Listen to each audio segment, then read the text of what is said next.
This is Professor Ariel Ortiz Lagardere broadcasting from the International Bariatric Club studios in San Diego, California. The theme of today's IBC Oxford University Hot Topics and Surgery exclusive event is Complications in Robotic Surgery, and will feature experts from the United States, Spain, Brazil, Mexico, India, Poland, and Portugal. We would like to thank our partners Zoom Video Communications, YouTube, Facebook, Bariatric News, Cinemed, and Explore Surgical for setting up, promoting, and accrediting this webinar, which is sponsored by our platinum sponsors: Ethicon Endosurgery, ConMed, Medtronic, Reach Surgical, David Medical, Lexington Medical, Easy Surge Medical, CMR Surgical, Panther Healthcare, Fulbright Medical, and welcome our newest sponsor, MindRay. Our gold sponsors: Stryker, Arthrex, Fit4Me, WL Gore, Carl Storz, Bariatric Solutions, Advanced Medical Solutions, Liquiband Fixate. Our silver sponsors: USGI Medical, Mass Bariatric Technologies, Richard Wolf. Our bronze sponsors: Boehringer Laboratories, Intuitive Surgical, Baxter, Apollo Endosurgery. This is the 48th webinar of the IBC Oxford Academic Series that has over 3 million unique downloads and is streaming live to millions of viewers from over 200 countries and territories through the IBC website, ibcclub.org, the IBC YouTube channel, via Facebook Live to the IBC Facebook page, the IBC Twitter feed, LinkedIn, and via IBC Instagram.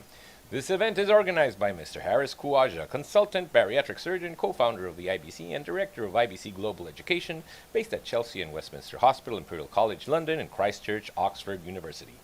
This event will be chaired by Professor Santiago Jorgen from the United States and will be moderated by Dr. Diana Gabriela Maldonado Pintado from Mexico and Professor Carlos Domene from Brazil and Dr. Arun Prasad from India. My co-chair today is Professor Santiago Jorgen from the United States. He is Professor in Chief of Minimally Invasive Surgery and Vice Chair of Business Development at the University of California, San Diego Health.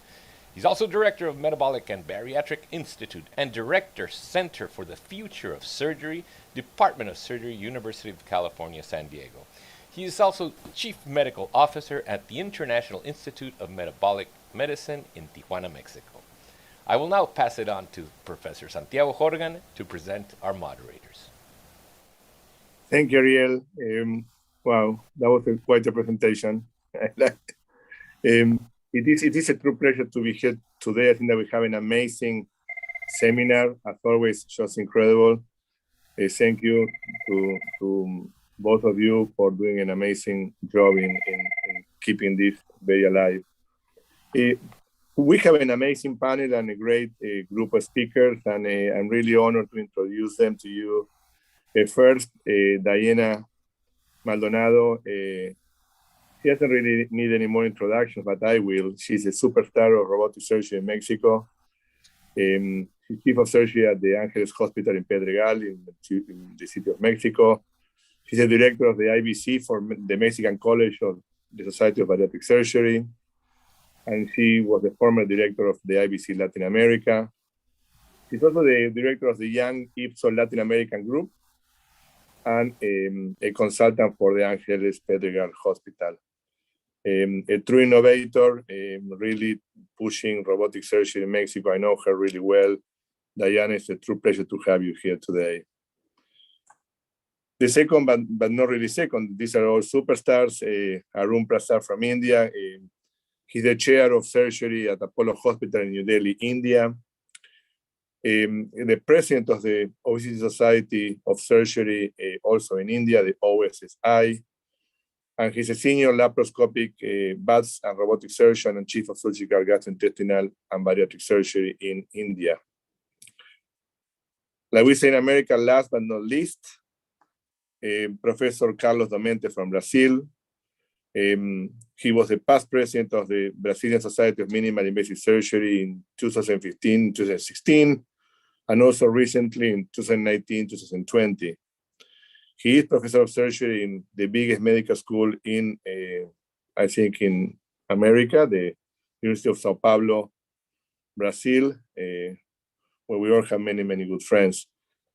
So, panel, it is a true pleasure to introduce you. I know you're going to do an amazing job. Diana, the floor is yours. Thank you very much. I am happy with all of you, and as always, I am very glad to participate in the IBC academic activities. For the first talk, I will introduce Professor Arif Ahmad, who is going to talk about complications in robotic surgery. How common is the problem? Professor Arif Ahmad is director of Robotic Surgery Center of Excellence and Bariatric Surgery Center of Excellence at Mater Northwell Health in New York, USA. Also, Professor Arif Ahmad is a clinical assistant professor of surgery, Stony Brook University School of Medicine at New York, USA. So I will introduce just him, and it's your turn. Professor Arif, please. Yes. Thank you for that introduction, and it's a pleasure to present at this, esteemed club presentation. So good morning, good afternoon, good evening, depending on which part of the world you're in, to the attendees. My topic today is complications. Next one, yes, complications in robotic surgery. So I wanted to just acknowledge the help that I received from my fellow Dr. Chiru Mamila in making this presentation. Next one. So I'd like to make some disclosures. I am a case observation center for Intuitive. We have people coming from all over the world to watch the surgery, as well as to learn how to do robotic surgery in bariatrics efficiently. I'm also a proctor, of course, for Intuitive. Also do own shares in Intuitive. Next one. There is a rapid growth in robotic surgery, and this is accelerating in both general and bariatric in particular since the launch of the XI robot. This graph shows, you can see the blue arrow, if you can use if you can see my mouse, it shows the blue arrow shows the rise in general surgery. You can see in the year 2000, there was very little general surgery being done, not more than say maybe 10,000 or so. And now there are about almost 500,000 general surgery procedures being done robotically globally. And the majority of these are being done in the United States. Next one. So the question is, complications of robotic surgery, how common is the problem? And the answer is, it depends. What does it depend on? Well, it depends on what data you look at. So I'm going to analyze the early MBSA QIP data, which is pertaining to bariatric surgery, of course, and then the more recent data, and then my own data. I've done about 3,200 robotic procedures. I started doing robotic bariatric surgery in 2011. So that represents about 10 years of experience. And I'd like to share my own data in a platform like this. So next one.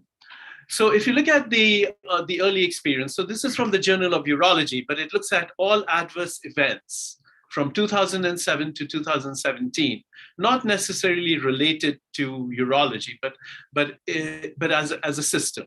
And you can see that if you look at the graph, you can see that there were a lot more. Can we use the pointer for the thing? If you look at the graph, you can see that the events were not that high in 2007, but there was a peak of the events in 2013 and 2014. And this is a time where the number of procedures were increasing, and we still had the older technology. And then you can see that with the introduction of the Da Vinci Xi robot, that number fell sharply in 2015 and 2016.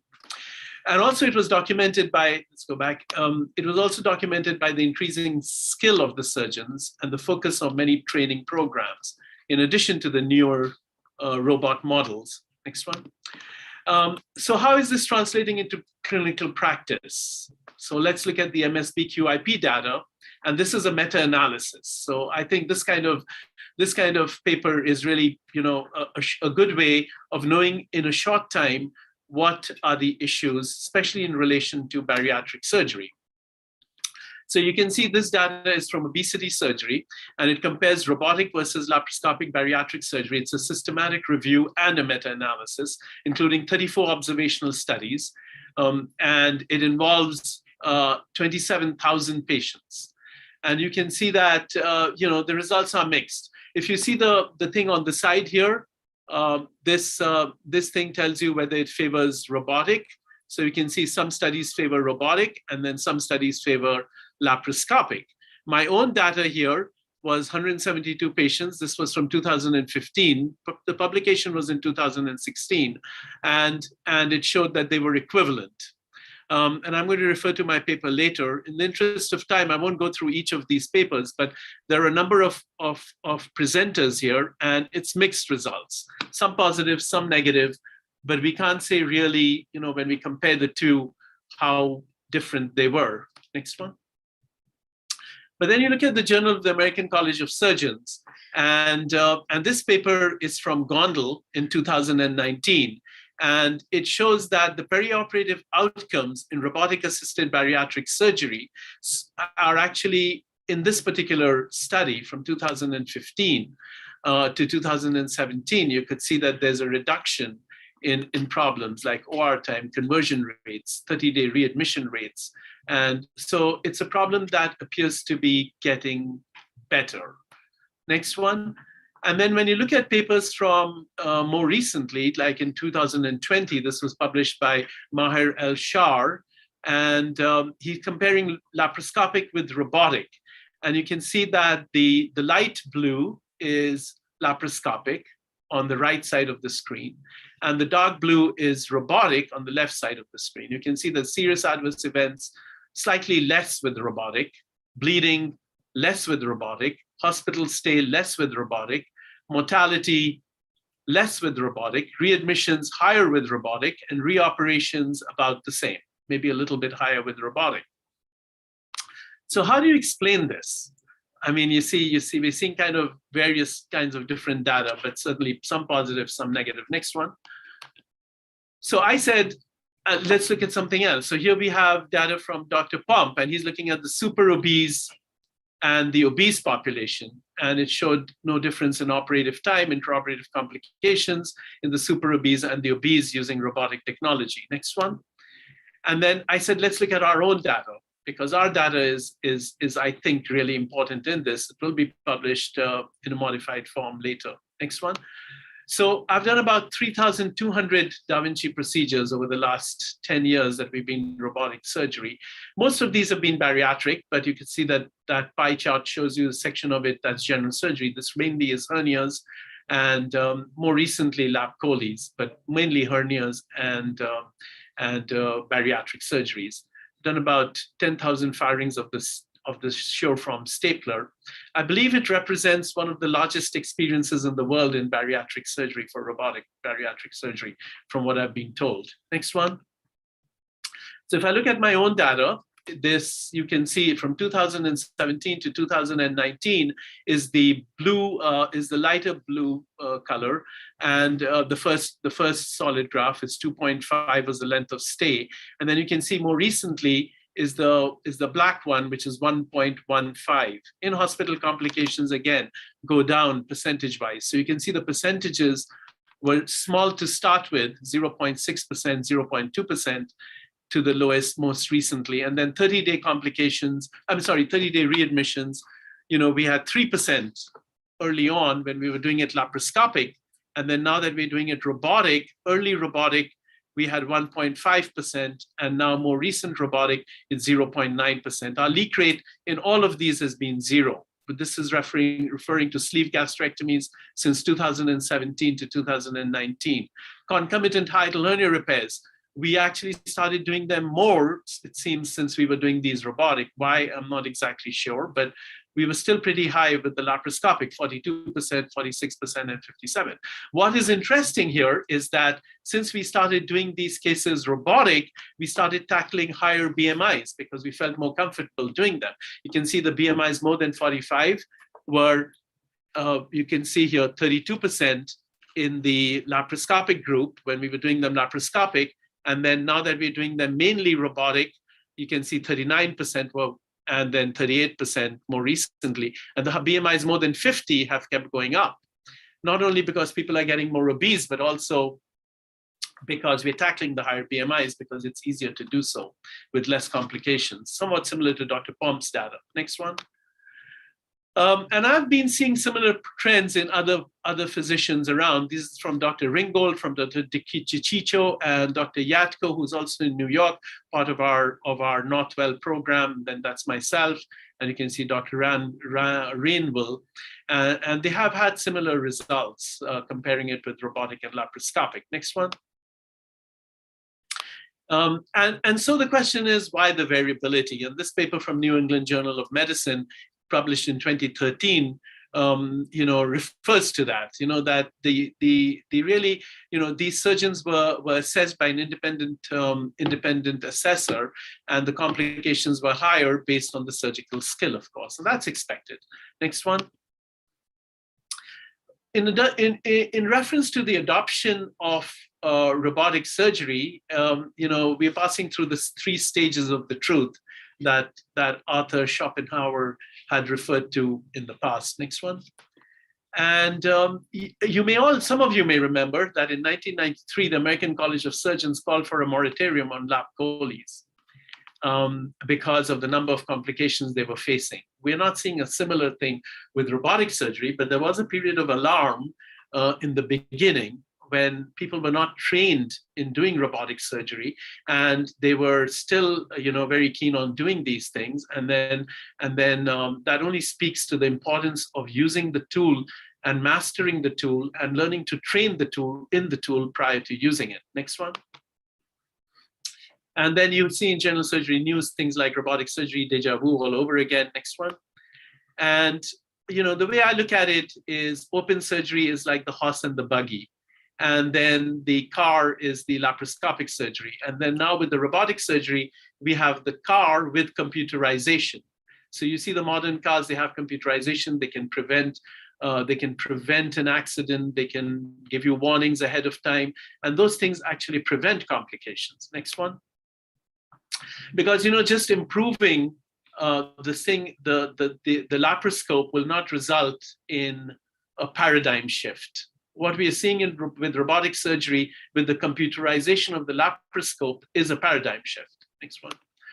And now we are seeing various other things that can be introduced because of computerization to the laparoscope, things that we see in our cars, you see. And then I just wanted to go back to, so I'd like to classify, complications in robotic surgery, and I could classify them into consult-related, assistant-related, and then patient position and anesthesia related, and then there's robotic malfunction.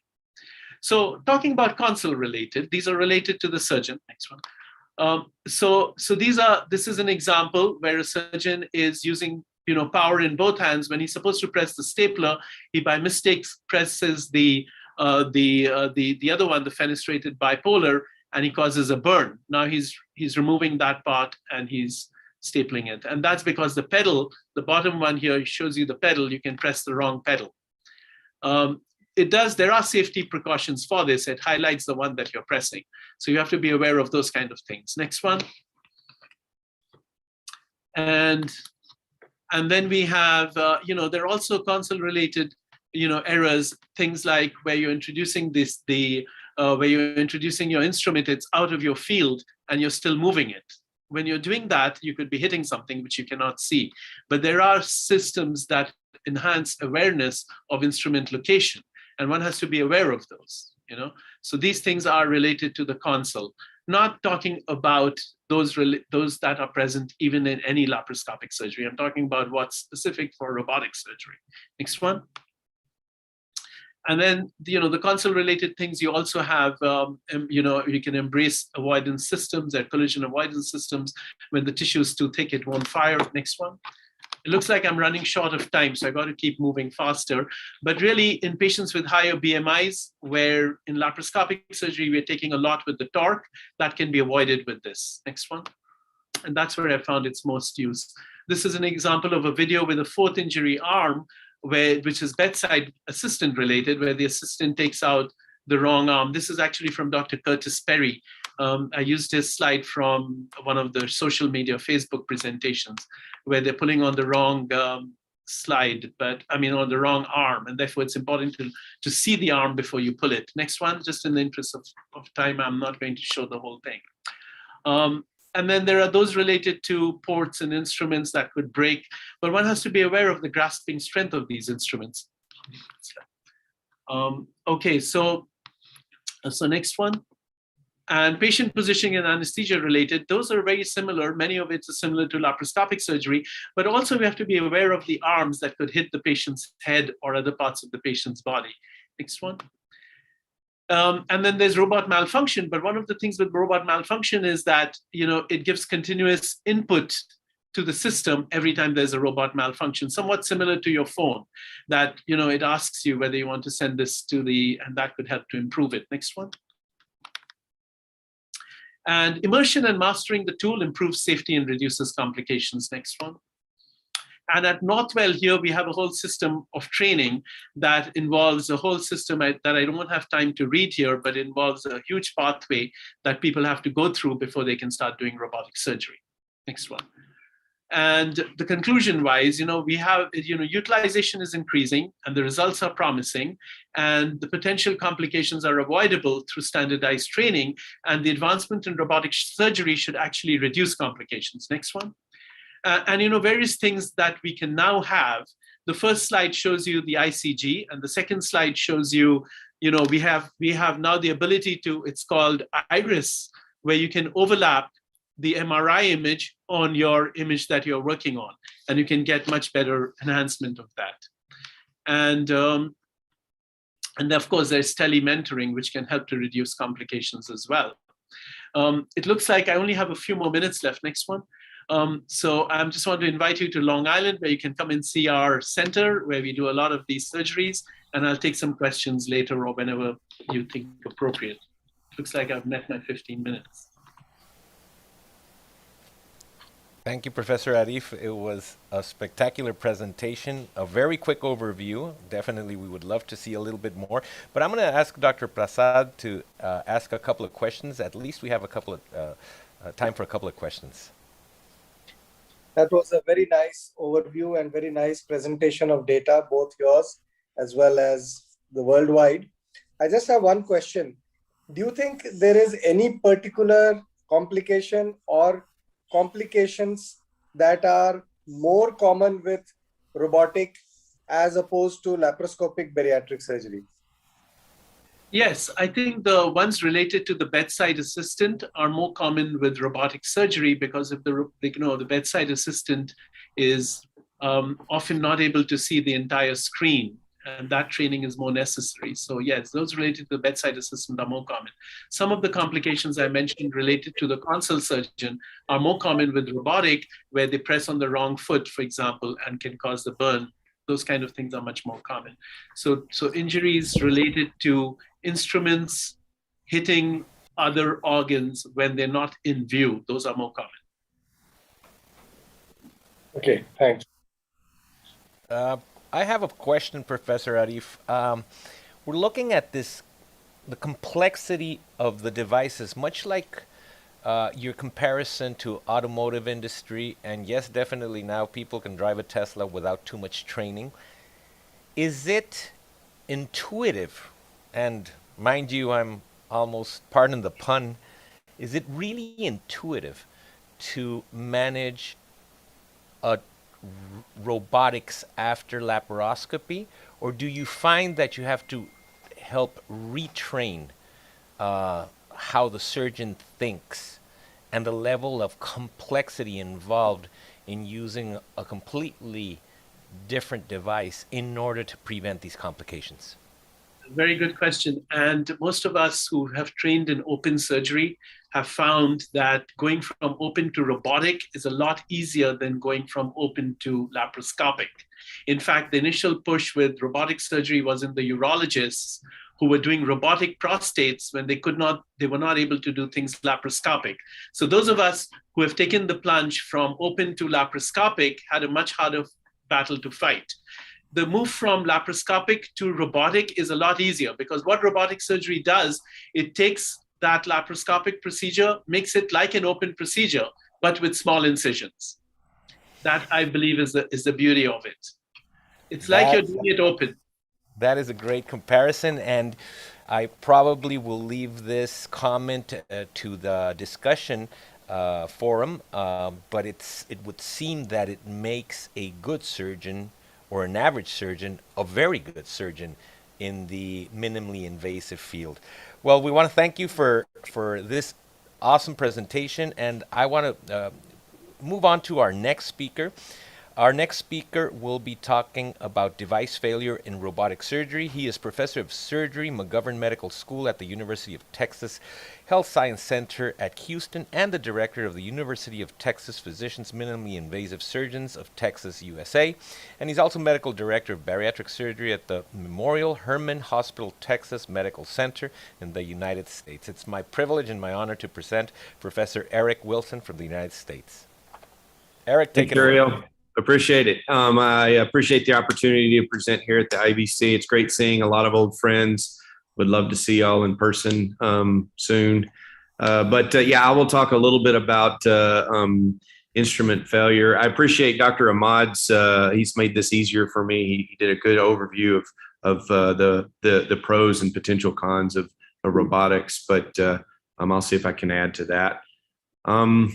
It's 20-year history, an easy 20-year history in robotic bariatric surgery. So this is not a new thing. A lot of the original players are actually on this discussion today. So, bariatric surgery is minimally invasive surgery, and this kind of gets to Ariel's last question and point with Dr. Ahmad is this is laparoscopic surgery. This is minimally invasive surgery, and I think robotics will play a large role in driving minimally invasive surgery to be better. And that's really what we as minimally invasive surgeons are charged to do, is make it better and make it more minimally invasive, meaning reduce incisions further, optimize the procedure to the patient. I think that's a real challenge in bariatric surgery we have not met yet as a group, is truly offering the best procedure for the patient and not letting our skill set slow us down on that option for the patient, reducing incisions and ultimately getting to no incisions.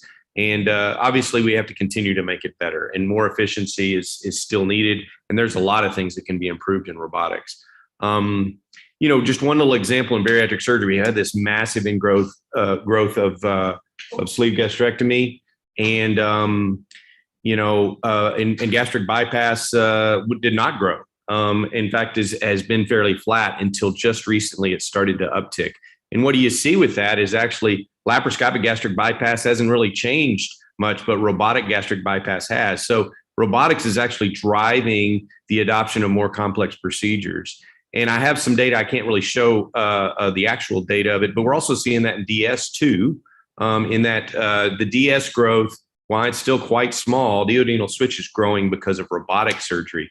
And whereas laparoscopic surgery in the more complex procedures is not growing as much. In robotic procedures, that's where it's growing. And if you talk about revisions, Keith is on, there's Steve Scott's shown this. When you do revisional bariatric surgery, you drop complication rates. And when you compare revisional gastric bypass to primary gastric bypass, your complication rates get pretty similar, which is actually can't be said for laparoscopy. So for example, gastric bypass, most literature reports around revisional gastric bypass show significantly higher leak rates than what you get with robotics. We just published this. Keith presented that years ago as well. And so the big ideas around bariatric surgery, I think, are, we're going to continue to see a growth of obesity and procedures. We're going to get more personalized in what we offer patients. We're going to get more comprehensive, and we're going to do a lot more revisions. Robotics is driving that. We're going to digitize the OR even further. We're going to see growth in endoluminal surgery, and we're going to see combined laparoscopy and endoluminal approaches, all driven with robotic platforms, more migration to outpatient procedures, and more focus on ergonomics. We have a meeting every year, and we talk about these kind of things. And, now we've got a whole bunch of companies out there that are driving robotic platforms, and they're all out there, and some are FDA approved, some are not.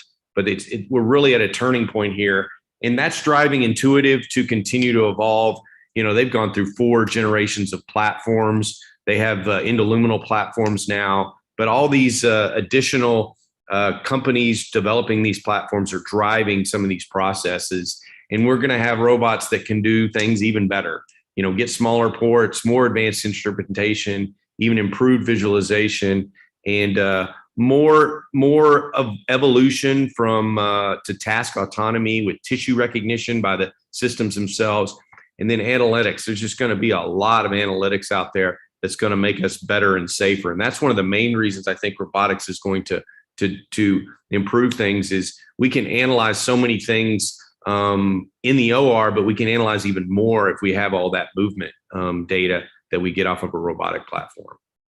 So to get to the actual point, what are the problems? And I think Dr. Ahmad did a great job talking about that. But as it relates to specific instrument issues, what can go wrong with the abdominal viscera in the robot? There's actually pretty few complications attributable out there, but they do occur. Dr. Ahmad gave some examples of that. There is a general concern about lack of haptics. I think we should talk about that. And then the instrument trauma and bleeding and managing anastomotics and avoiding anastomotic complications I'll go into, and then an ergonomics. So haptics, it's been something that when you talk to surgeons that are getting into robotics, they're like, I'm just worried because you can't feel. Well, when you transition from open surgery to laparoscopic surgery, you lost a lot of haptic feedback. You went from being able to touch with your hand to having to touch with an instrument. You do have some haptic sensation, but you lose even more when you go to robotics. So do surgeons really want it? Well, Keith had a meeting years ago, and we surveyed the entire audience of people that were doing large volumes of robotic surgery back then, and asked, what's the most important thing about the robot and thing that you would want the most? And they generally talk about the value of the stable visualization of the platform was really, really critical. And they actually said that haptics wasn't that important because the visual cues are so strong that they can use those visual cues to basically feel like they're feeling. And this is actually a process. Our brain tries to manufacture a story of touch sensation when we have good visual cues. That's how magic works. And that's been studied. Our brain tries to make us feel something. And as you get more experience with robotic surgery, most of the surgeons on this panel would easily agree with this. You feel like you're feeling, even though you're not, because the visual cues are so strong. So we may not need to have a lot of haptics if we're well trained and we've got a lot of experience with robotics. And so maybe the answer is to get more visual fields, wider visual fields, and more cameras in the field to just see more. So we'll have more strong visual cues to evaluate the tissue, evaluate the suture, and things of this nature. And I think those are potential solutions that a lot of companies are looking at. There are haptic systems, like, for example, the transecteric system does have some haptic feedback, but a lot of people they'll get those visual cues so strongly ingrained in them, feel like it's not useful and actually works against you. So I think it's really about creating enough visual environment for us to feel with our eyes. And obviously there's a big learning curve to that. If you want good visual cues, you need a consistent approach. And the way to have that is set your operations up in a very similar manner. And this is just like our port technique. Everyone has their own. All I would say is be consistent about it for your given procedure. If you're consistent about it, you're going to have similar visual cues. You're going to have similar tension that you can see and adjust for, and that's going to allow you to have more reproducible outcomes and not create damage. This is just a little video talking about sewing a sleeve to a bypass, showing the setup. I'm looking at how the tissue distends and I'm dividing the tissue based upon the tension that I see. I use a lot of internal liver retraction. You can have problems with liver retraction, both externally and internally, but you've got, again, to utilize how the tissue is moving, how the instruments are moving, and constantly evaluate that. That allows you to avoid damage to things such as the liver. You've got to know where your instruments are in order to avoid damaging, for example, the liver with your instruments. But the dissection, I think it's important to really see what you need to see. And that's the nice thing about robotics is you can pull the camera in and look as closely as you need to when you're dissecting out clips that you wish weren't there. Revisional surgeons hate clips. So anyone that uses clips and you start doing revisions, think about that. But you also need to understand your instruments. These instruments have different levels of grip strength. And I think it's important to match the grip strength to what you're trying to accomplish. A double fenestrated valve grasper does not have a lot of grip strength. You can turn or twist it to achieve more grip strength, but you may not want to do that because if the bowel doesn't want to move, you shouldn't necessarily try to force it. And you need to make sure that you're not using, for example, a ProGrasp instead of a Cartier when you're doing bowel work. When you're using your needle drivers, you need to know that the needle drivers are actually quite strong. And so if you're going to grab bowel with a needle driver, you're probably going to damage the bowel to some degree. All right. So you have to be quite careful with that. And you need to know the different strength of all these different instruments. For example, when you're counting out a bowel or running bowel, this is just a small example of that. You've got to angle your instruments with the bowel, not grab small amounts of bowel. In some situations, it looks like I'm not grabbing enough bowel. You should distribute the pressure across the bowel well. You should know how the bowel is going to move and watch that closely. And if you feel like the bowel's resisting you, you need to go and address that. Or you can twist or turn into the bowel. And pretty much everyone who's done a lot of robotic surgery has probably seen a serosal damage or something like that from twisting or turning into the bowel, even with a lightweight instrument. And of course, if you go and grab the bowel with a needle driver, you're likely going to damage the bowel. Now, sometimes that doesn't result in full thickness damage, but sometimes it does. And so you need to make sure that you're paying close attention as you're doing these things. If you're taking down adhesions, my favorite instrument is the cold monopolar shears. Now, yes, you can turn on energy when you need to, but taking this down in cold, sharp dissection in avascular planes is optimal in most situations. And you use energy only when you absolutely need to, and that can avoid a lot of damage, even with really severe adhesed bowel, like this patient that's got a whole bunch of mesh in her lower abdomen and a bunch of previous open operations. Interloop adhesions, you can run down and take down all those interloop adhesions. You see a little serosal tear on that, you want to address those as soon as possible. If you see something that looks damaged, you don't want to move on without repairing that. You want to go ahead and address it sooner rather than later, make a note of it, and make sure it gets addressed fully. But if you do that, you can avoid long-term problems. And then Dr. Ahmad talked about these instruments. Forced bipolar is a great instrument. It can reduce the number of instruments you use because you can use it as a needle driver with a strong grip, and you can also use it to move bowel with a weak grip. But it also is a bipolar instrument. So when I use it as a strong and a weak gripping instrument, I don't even plug in the bipolar because I don't want to be grabbing bowel and then turning on the bipolar by hitting the wrong pedal. So set yourself up for not creating damage if you're not going to use the instrument as an energy device. If you are going to be using the instrument as an energy device, you better be really good about knowing when you're hitting what pedal, or you're going to damage something with energy when you don't want to. Suture cut. This is an instrument I'm still getting good at because I'm so used to pulling against a suture with non-cutting needle drivers that I'll cut a suture when I shouldn't. So you've got to train with these multi-purpose instruments. You got to train well. And then there's different energy devices now. You got the SynchroSeal and the vessel sealer. I'm still figuring out which times I like the SynchroSeal. It's a little lower profile. It's a little faster in certain situations. I'm leaning towards that more in hiatal dissections, whereas in bigger vessels for more greater curvature mobilization, I'll actually like the vessel sealer. But I think that still needs to be studied. When it relates to bleeding, and this isn't a great example because I don't have a example of an instrument with use of the robot creating a bleeding, but this is a misfired stapler from a laparoscopic stapler.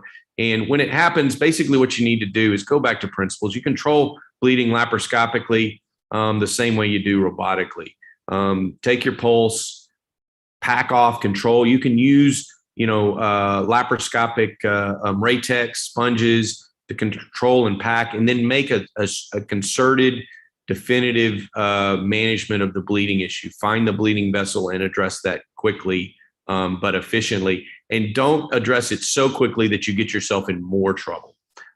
So if you fire something and it just unzips, this is an old stapler that, the sled migrated obviously out of the channel, the staples didn't fire. And next thing you know, you're opening up and there's a, big amount of bleeding. There it is. So the whole thing's unzipped. You've got to, take it in a stepwise approach, get distal control to it, clamp it, and then slowly address the bleeding. And also this, iatrogenic leak from the stapler misfiring. Hand sewing. You've got to have, the main thing I would say about hand sewing is it's a very good way to do anastomoses, particularly gastric bypass or duodenal switch, but you've got to have a very defined, reproducible approach. I use 2 needle drivers. A lot of the folks on the panel do here, but some people use a needle driver and a grasper. That's fine. You got to understand when you use 2 needle drivers, you can't grab a lot of tissue. So what I'm doing with my right hand is often kind of pushing and prodding the tissue without grabbing it. But I also use buttress because you can grab the buttress without damaging things in that situation. So, hand sewing is a terrible option if you don't have a plan. You need to have a defined plan. You need to have your anatomy well defined, and need to know exactly what you're going to do before you do it. And if you do it in a consistent manner, you'll end up having very consistent results. Ergonomics. So, we know, and this is one study that came out that showed, bariatric surgery is really bad on surgeons. 2/3 of surgeons have some type of issue with this. So we do need to learn how to protect ourselves, and robotics actually have less issues, but I would say we're not there yet. We need to get better with this. So the robot still makes us look down. It still makes us crane our neck. There's no way to straighten the XI console completely straight up. And every opportunity I get to complain about this, I will, because this should have been something fixed a long time ago. And I'm hoping other systems that come on the market are going to address this well. I think they will. And I think Intuitive should have already addressed this. They still make you look down. And there are days when I get to the end of a long robotic when I've done 4 revisions or something like that, and my neck hurts simply because they make you look down. We know in laparoscopy, this is not a good thing. We know when we sit at a computer, this is not a good thing. And this is one thing that still needs to be changed. But if you look at all the other musculoskeletal issues, they're all much, much better with robotics than they are laparoscopy. So to summarize, I would say, most instruments are similar to laparoscopic instruments. We need to rely on our visual cues because of the decreased haptics, but that can generate this sense of visual feeling. You need to know your instruments really, really well. If you know them well, you'll know how to avoid trauma with them. Bleeding, avoid it. I think robotics allows you to see so well, you should be able to avoid it altogether in most situations. But if you can't, take a stepwise approach, back it off and proceed stepwise. Necessarily a really quick, fast attempt to fix something can lead to a worse problem. So take your pulse, control the bleeding with packing first, and then work from there. Anastomotic complications, you can avoid all of this by optimizing and standardizing your technique. And then we need a lot more work on ergonomics, and I hope that will occur in the next few years. And I appreciate your time, and thank you for allowing me to talk.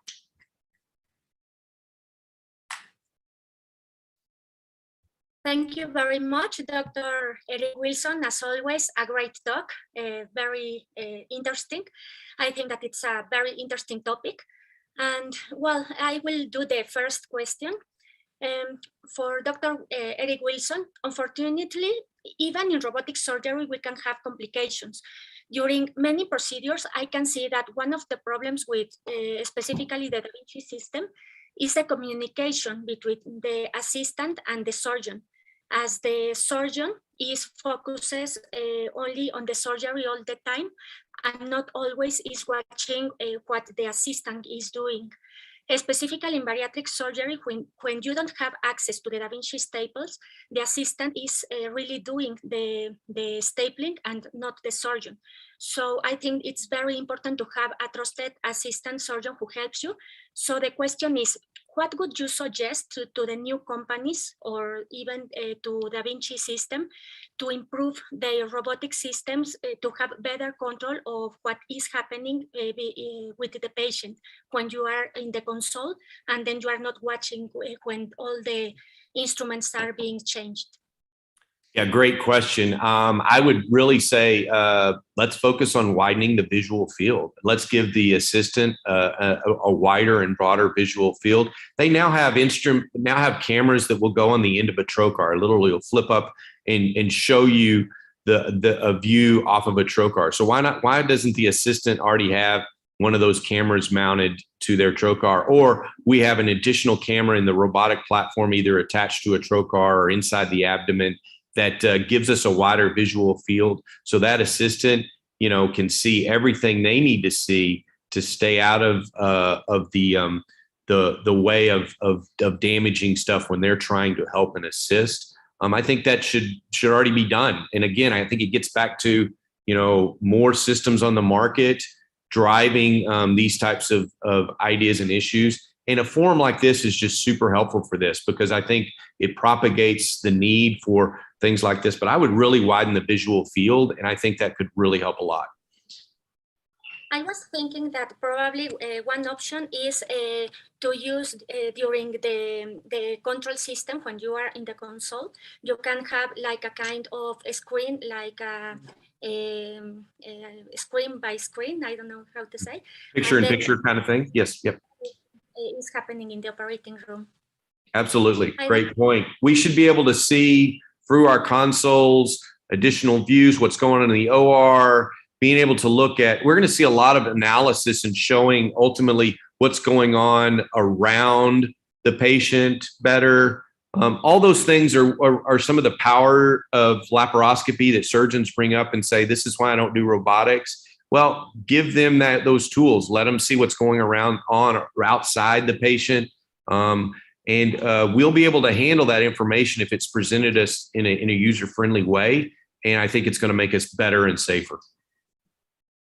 Thank you, Dr. Wilson. Thank you. Great question. Asad, have any question? Yes, the topic was instrument malfunction. So I just wanted to share a few points there and also take comments from the speaker. One problem that sometimes I face is that if you inadvertently leave your finger leaves the control, the instrument can slip inside and go and damage. So there is no mechanism that if you were to leave the instrument, the movement should stop. Just like if you move your head away from the console, instruments freeze. But the same thing does not happen if you leave the loops. The instrument can still move inside and do a damage. So that's one thing I have noticed. Second point, which I have noticed, is sometimes if we are in an awkward, you have twisted your fingers quite a bit and the instrument hits another instrument or the arms hit each other, the jaws just open up and they wouldn't close after that. Then you have to take the instrument out, put it back again. Third malfunction that I have noticed is you've got some instrument, you're holding something and it wouldn't open. So then that can become a big problem, because then you cannot take the instrument out because it's holding something and you might end up tearing. So this is also something I've noticed on occasions. And the fourth problem which I have faced is that the coil, the wire which is there around the jaws, sometimes it breaks.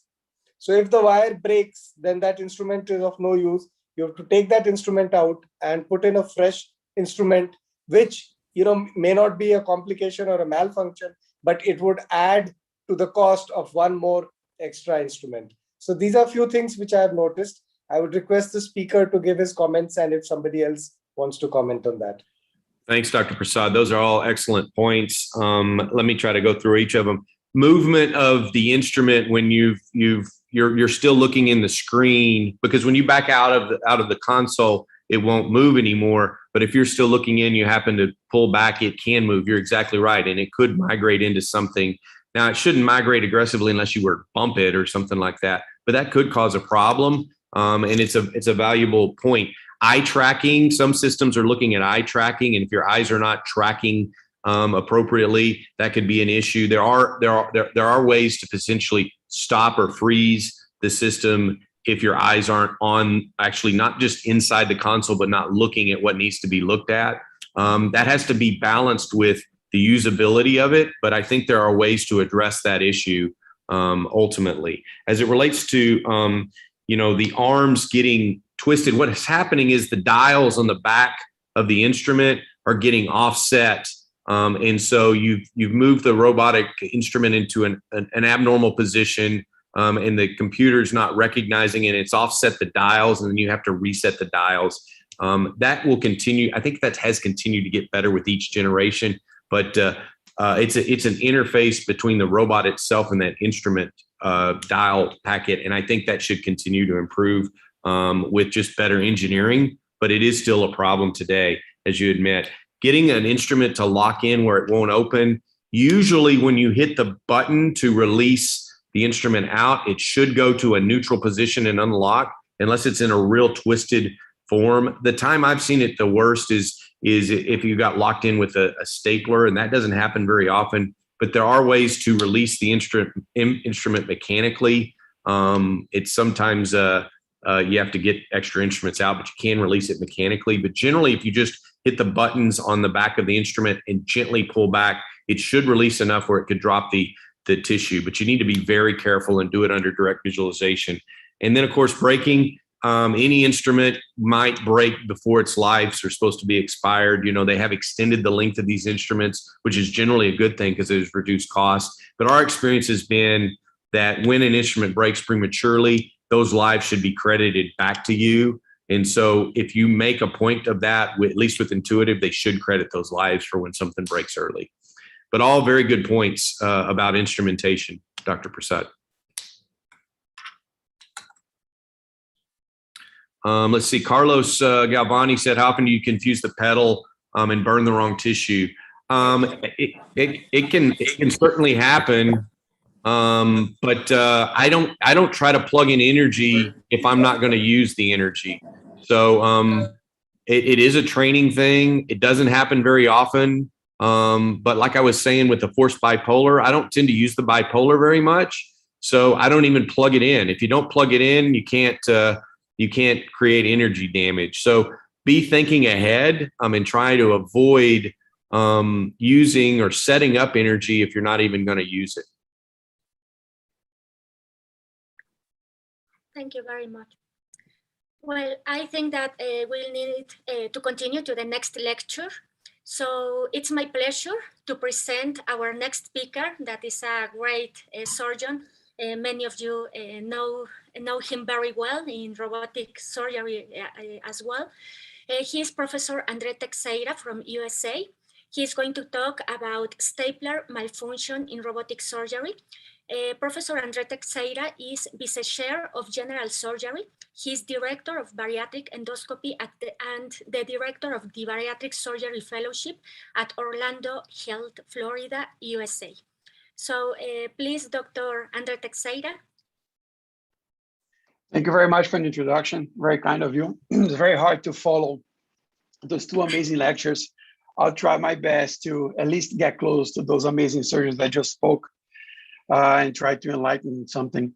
So I was asked to talk about stapler misfire, which is a rare thing to see, but we do see it, right? Is there a perfect stapler, right? That's the question. What would a perfect stapler be, right? I think a perfect stapler would be a smart stapler, right? That will always give you 100% of the time well-formed V staples, have probably 120-degree cone bend, okay? Has a new knife whenever you reload, not reusable, or not like some in industries, you have a repetition of the knives, and towards the end of the case, some of the knives are dull.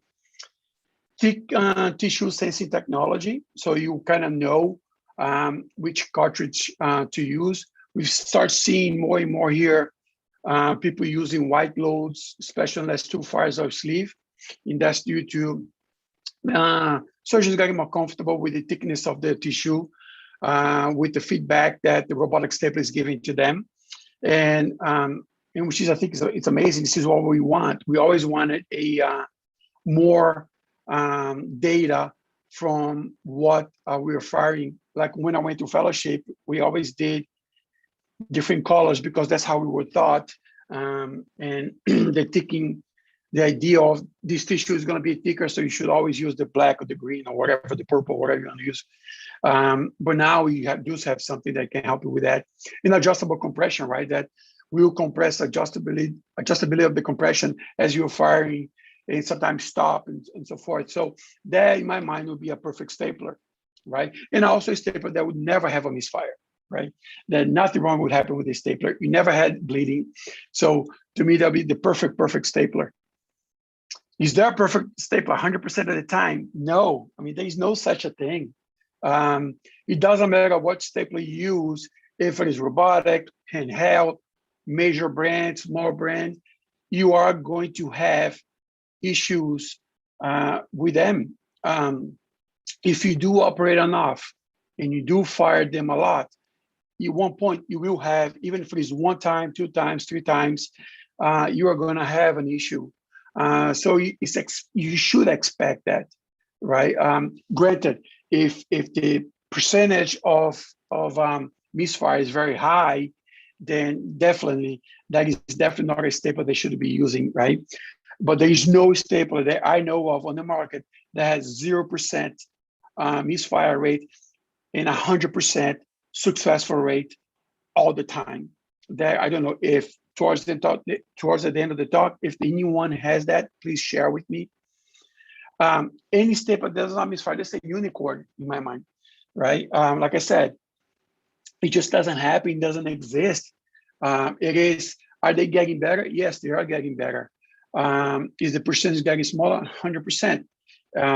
It depends on which we're using, especially on a platform that I'm used to now for the past 6 years, which is I'm 100% robotic. So I can see that the percentage of issues compared, let's say, the old robotic stapler to the short form now, there was a tremendous advance.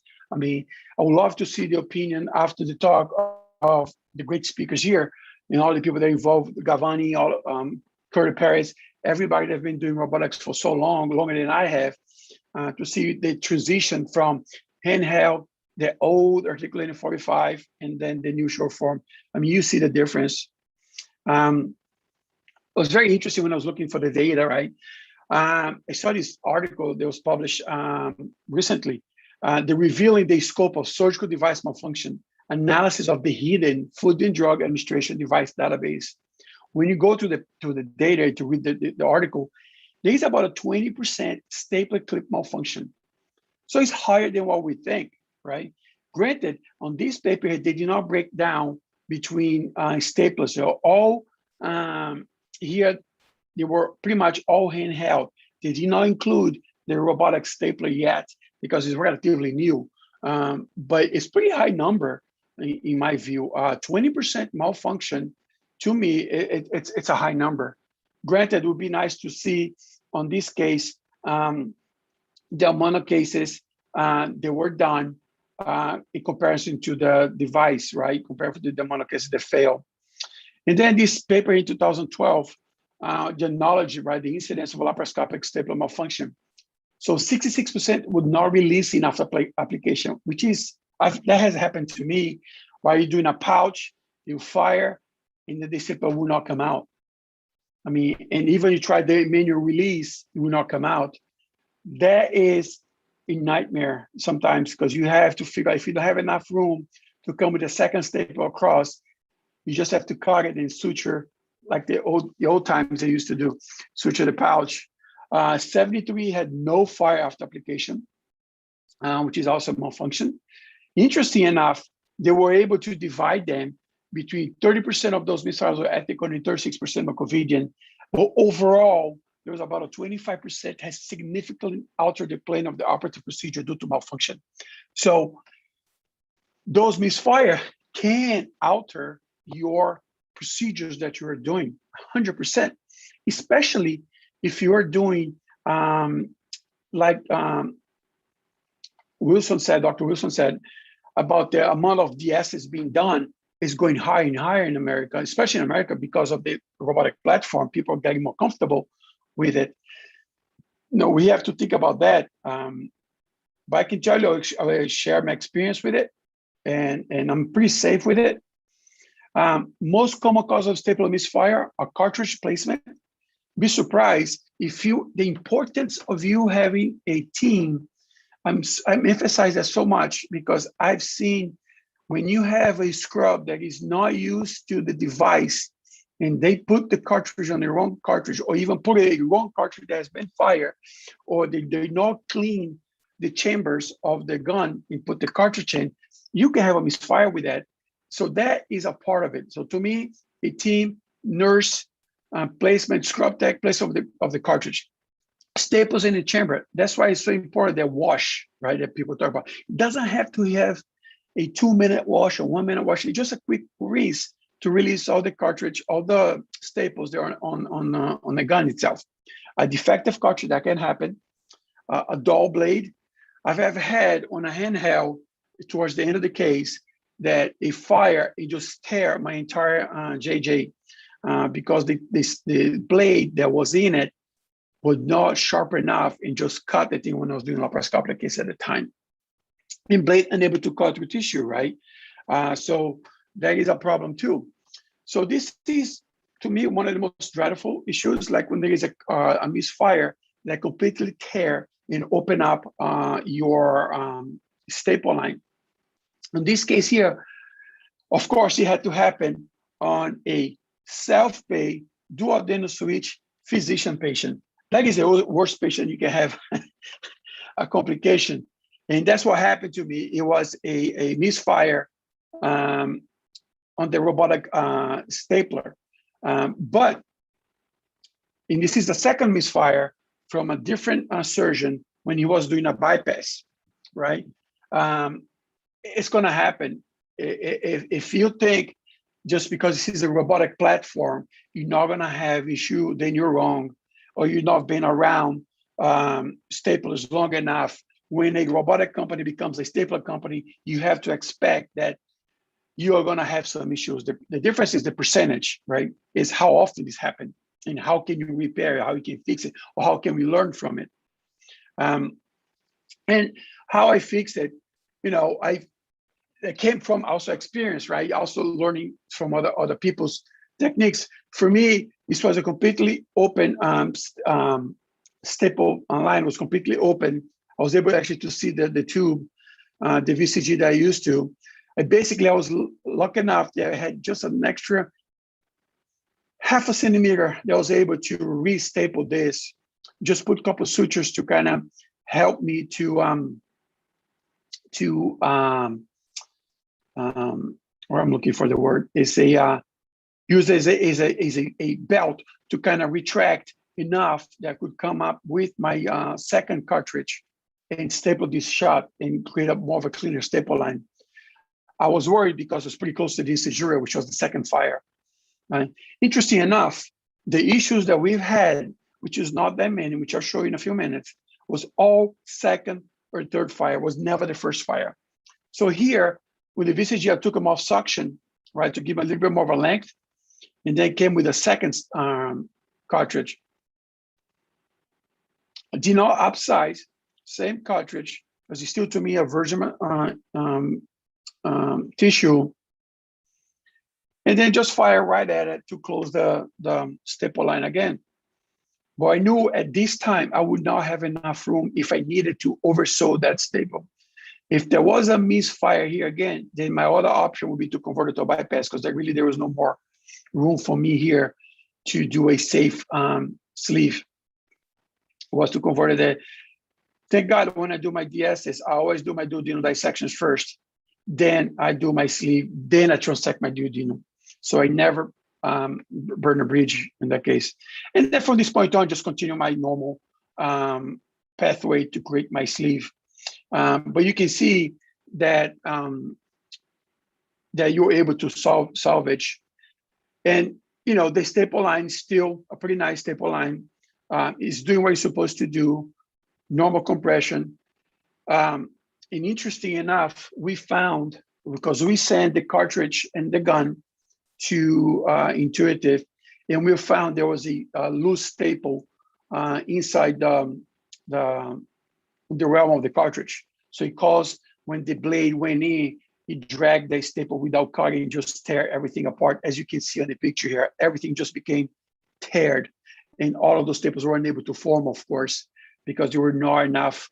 When the loose staple was being dragged by the knife, was just tearing everything. Since then, they have made some changes with it. How many misfires have we had? As a group, we've been using this since 2018, October 2018. We had 5 misfires, 2 sleeves, one on a switch, two on a bypass. Interesting enough, both on the bypass were in the JJ.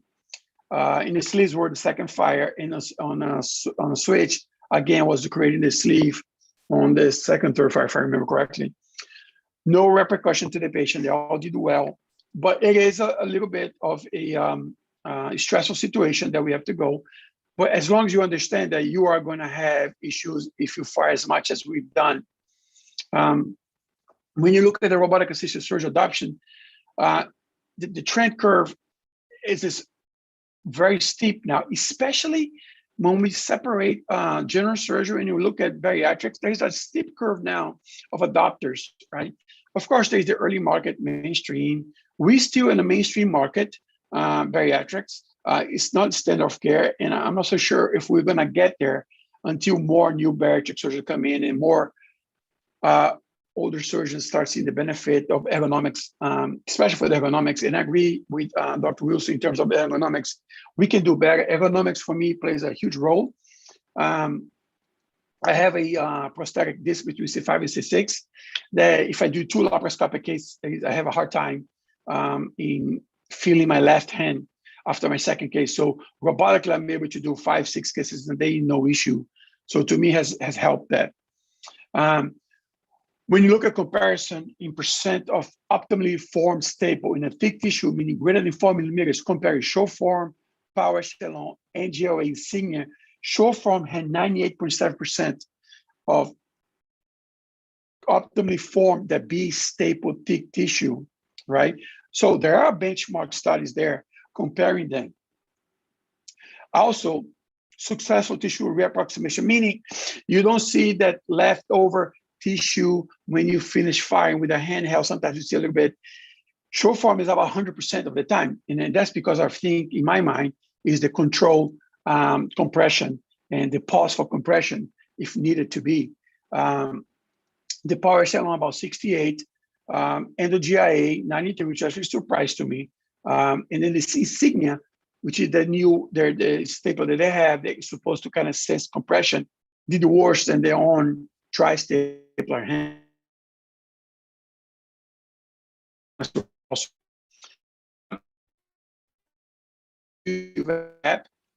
For you guys to see of your staples, the cartridge. Sorry, this is just a case that I did recently.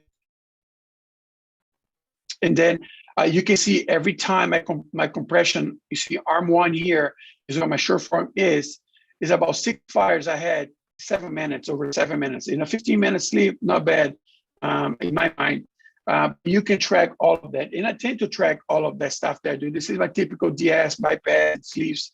So I tend to track all of that. And if I have an issue with a staple, the stapler paused too long, I go back and track it because I want to see what.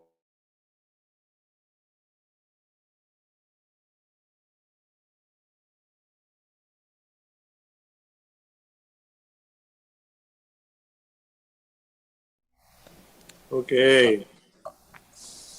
Andre, that was a great lecture. I don't know if can you hear us? No, we lost him. He's probably reconnecting. Okay. But in the meantime, Santiago, since we have you on board right now, can you make some comments on what you've been listening so far? Yes, I think that the Andre lecture was very good in terms of where we are with staplers, right? I had this discussion with the leadership at Ethicon and Intuitive, and it just amazes me that still today we are choosing the color of a stapler based on what we think. I mean, we're in 2022 almost, and in this panel of 20 people, we all use different staplers to do a sleeve gastrectomy, and that's ridiculous. We did agree on terms of the bougie for an instant fund duplication, the bougie for the sleeve, etc. But staplers is just so random, and I do agree that we are seeing way much more misfires with the robot than we have seen ever before. I mean, I don't recall having had a misfire with a Medtronics or Ethicon stapler, maybe one in my lifetime. But with the robot, it's more often. And I don't think it's the technology, I think it's the algorithm, that the robot stops firing when it doesn't like the thickness of the tissue.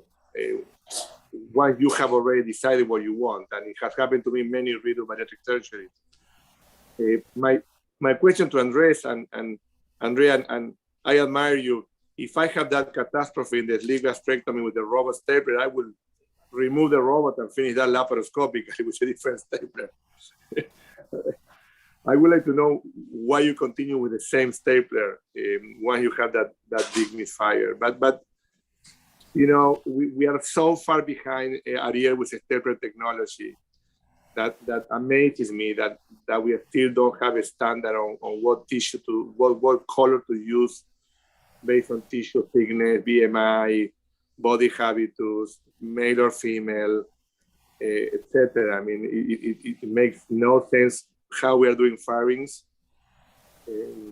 but you know, it is what it is. I think that, Andre, can you continue? We're missing your area, right? Yeah? He might be muted. Okay. Sorry, guys. I had a little problem with the connection here.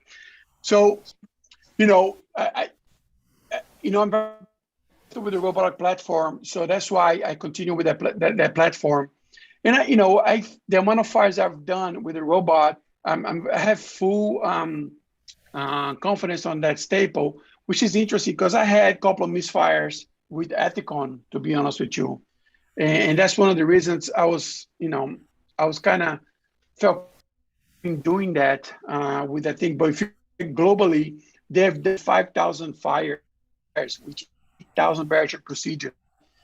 And they choose, I don't know, because the data is not shared. So I really don't know. It would be nice if they share the data.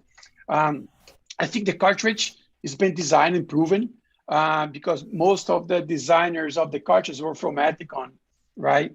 The software data is the key. I agree with you, Dr. Hogan, that we need to have a better understanding of the software in terms of BMI, sex, thickness, better. I think there's some progression that we can do, right?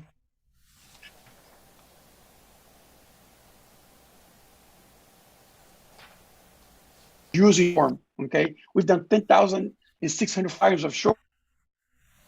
So it's about 6 per 6 fires. Oh my God, my internet is bad. So I had only 5 misfires, which is 0.00047%. So we completed 99.5%, which is pretty impressive. And only 40% of the fires have paused for compression. So in our hands, in our practice, it's better the robotic stapler with dark codes, right? But I'm not naive that I'm gonna say that I don't have misfires on the robot. You're gonna have misfires with any that even existed before, in some places I go to operate, and some of them have issues. I think the perfect robotic stapler would be a smart fire, instant data analysis, a well-formed B staples, like we talked about, new knife, adjustment. Of course, we want 100% stapler that has no issue, but unfortunately, that's not going to happen. Even the most car that is so well developed, like let's say a Tesla, you're still going to have issues. They have issues with production. So, I mean, technology advanced, but you're still going to have issues. So in my mind, no stapler would be 100% free of issues. Goal is to be close to it. Smart technology to me is the future. Tissue sensing, data analysis being used. And I think the biggest thing is device plus tissue plus technique, right? I think technique is a big thing. It's outcome, because sometimes I see people posting videos of misfire of staples, but actually they are so close to the tube and so tight that when they fire, the tissue is so much that it's going to rip the tissue apart. So there is also a component on that. Thank you very much for the opportunity. This is my email. Thank you so much, everyone. And I apologize for a little unstable connection, but we're back on track. Thank you so much, Andre. Ariel, I think that we need to move on, right, with Dr. Galvani. Or you want a question for Andre Teixeira? Well, maybe if you can direct one question. That would be fine. Yes, Andre, that was an awesome presentation, and I do agree with you that every stapler has problems. My question to you, and you're a leader, obviously, and you said that in your last slide. How do we organize ourselves as society and surgeons to try to standardize how we fire staplers? And then we can collect data, because a lot of misfires happen because of the wrong stapler line chosen, the color. There was a question that to you, and I'm adding this question to you, did your team wash the stapler before reloading, removing the loose staplers? Yeah, so our team, we use the same scrubs, we use the same circulators, so we don't change that. They do wash in between the cases, in between the fires. And that's a great question, Dr. Hogan, in terms of how we're going to standardize, or how we are going to determine the fires, right? Which colors to use and so forth. What I've seen now, and you've probably seen now, everybody here, I've seen some people start to push the envelope a little bit more in terms of the colors, right? Like, we would never fire a white load handheld on the stomach before, right? I've never done it, and I don't remember ever seeing a video of someone doing it, but now we start to seeing people doing that robotically. So I don't know if we're pushing that too much, the envelope, without having a fully understanding and a full analytical data from the company, so we can understand that. If we had that analytical data published or even shared, then we can say, okay, guys, we can understand the colors a little bit more in terms of what to use and how to use it, right? I think it would be nice if the company was able to share that data with us, Agree. Can I ask a quick question? Yes. Yeah. Great presentation. I think it could be argued that, if you have the same device and there's variability in outcome, that some of the variability in outcome can be attributed to variability in use, how it's used. And Santi, you make a great point of the different types of staple loads people choose. And this is Santi and Andre, would you guys be open, say, for instance, they said the ideal compression pressure is X and the stapler can measure it.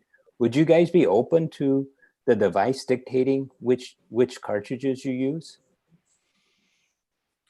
If the data is correct, right, you have to have enough tests done to be able to prove, right, that the data analysis is correct, right? I think at the end of the day, is the surgeon has to make the call, but we've always asked for more data, right? So if we have that data available, you're the one that's going to say yay or nay. The same thing when you have to force fire, right, with the black load, right? Remember when they came out, if we failed, we couldn't fire. We had to open a handheld to be able to fire. Now we can override that and fire. I think would be another data for us to be able to use to our advantage. What do you think, Dr. Hogan? I mean, I do agree. I think that what Kim is bringing up is so critical, that we have a stapler that tells us what to fire. The way I envision it is one stapler, it will adapt the stapler closure to the tissue, and that's what you need. I mean, we don't need 7 stapler colors because we all use different colors. I mean, I use for a sleeve gastrectomy green, gold, and blue, and some people use all blues, and some people all use black, and it's just a disaster. And then we compare leak rates. Yeah. It is a joke. I would like a stapler that wears like the harmonics cut, where yeah. You fire and say ping or the ligature, and it tells you when to cut, and that's it. I agree with you. I understand the point of Keith, but I agree with what you just said, which is if I have using for example, the ligature, when it's a pip, I know I can cut, and that will be very nice if we can have it in the staplers. But it's like Andre says, we need good data. We need to have good data. Yeah. Can I ask a question, Andre? Yeah. Yeah. So we have been a little late in acquiring the Sure Form staplers. One problem which I face, I would like you to suggest a solution. With the robotic stapler, my arm is going to be rotating the stapler as well as articulating. So my wrist is doing two things, both the rotation as well as the articulation. Whereas with the laparoscopic staplers, if my left hand or the right hand was doing the rotation, it is the other hand which I use for articulation. So what happens is sometimes, especially for the firings closer to the diaphragm, my hand gets twisted in a very awkward position. And, I'm just waiting. I press my foot and I'm just waiting that, okay, let this firing get finished quickly because I've got my wrist in a twisted position. Have you faced something like that? No. So, I think in the beginning, when I was in the beginning of my learning curve, I did face that a little bit, but I've always tried to visualize the stapler, right? Like you. Okay, I think that we move on. Dr. Galvani, you are in charge. Okay. We're going to present first, thank you, Santiago. We're going to present our two chairs of the expert panel discussion. Professor Carlos Galvani from the United States. He's Professor and Chief of Division of Minimally Invasive and Bariatric Surgery at Tulane University School of Medicine in New Orleans, Louisiana, in the United States. Welcome, Professor Galvani. I also want to welcome Professor Carlos Vaz from Portugal. He's Director of the Bariatric and Metabolic Surgery Center and Head of the Robotic Surgery Unit at the Hospital CUF Infante Santo in Lisbon, Portugal. And they will do us the honor of presenting our expert panel today. Awesome. Thanks, Ariel, for the introduction. And we have, I'm going to present four experts in robotic and bariatric surgery. Dr. Hani Takla. Funny thing is, Santiago was my program director, and I was Hani's program director, fellowship program director. Hani comes from from Massachusetts in the US. He's been in robotics, heavy robotics, since he finished his fellowship. Dr. Vivek Bindal is head of the Department Institute of Minimal Access, Bariatric and Robotic Surgery in Moida and Mohali, India. Dr. Bruno Scromo, consultant bariatric esophageal cancer and robotic surgeon, co-director of IBC Oxford University World Congress. And Dr. Curtis Perry from the US, director of bariatric surgery, Sanford Surgical Associates from South Dakota, USA. So you should start with some questions. Maybe I present also for panelists more. Go ahead. Sorry. Thank you, Ariel, for your introduction. Also, thank you, Harris, for the invitation to be here, and congratulations for this great meeting on a great subject. We already had a very nice discussion, and it's going to go on. So I am going to start with a friend. It's Professor Ramon Villalonga from Spain, Barcelona. He is the Secretary of Spanish Society for Obesity Surgery, the SECO. He's also a Professor of Surgery in the Autonomous University of Barcelona, and is a consultant bariatric and robotic surgeon in Vall d'Hebron Hospital in Barcelona. I think he started already almost 10 years ago in 2011, 2012 maybe. Then another big friend who actually is a pioneer in robotic bariatric surgery, and actually taught me when I began. So I have also this depth with Professor Kitkin. He's the director of metabolic and bariatric surgery in the University of Central Florida. and he's an editor of Robotics in General Surgery, a book that is one of the first comprehensive books on robotic approaches in general surgery. Then Dr. Sergey Vyas from US is bariatric and robotic surgeon in Cedars Sinai Medical Center at Mariana del Rey and Mariana del Rey Medical Center in Los Angeles. Finally, our founder and president, Professor Thomas Rogula, is working in US and Poland. He's a bariatric and robotic surgeon in Krakow, Poland, and is professor of surgery in Case Western Reserve University in Cleveland, Ohio. So now we can start now. Maybe if Carlos Galvani had already a question to start, we can start. Thank you very much for being here, to all the panelists. Thank you, Carlos. So regarding, I think it's a topic that is talked about quite a bit regarding haptics, and this is more so in robotic surgery. Do the panelists think that the haptics could help avoid complications in bariatric surgery, particularly? Let's start with you, Curtis.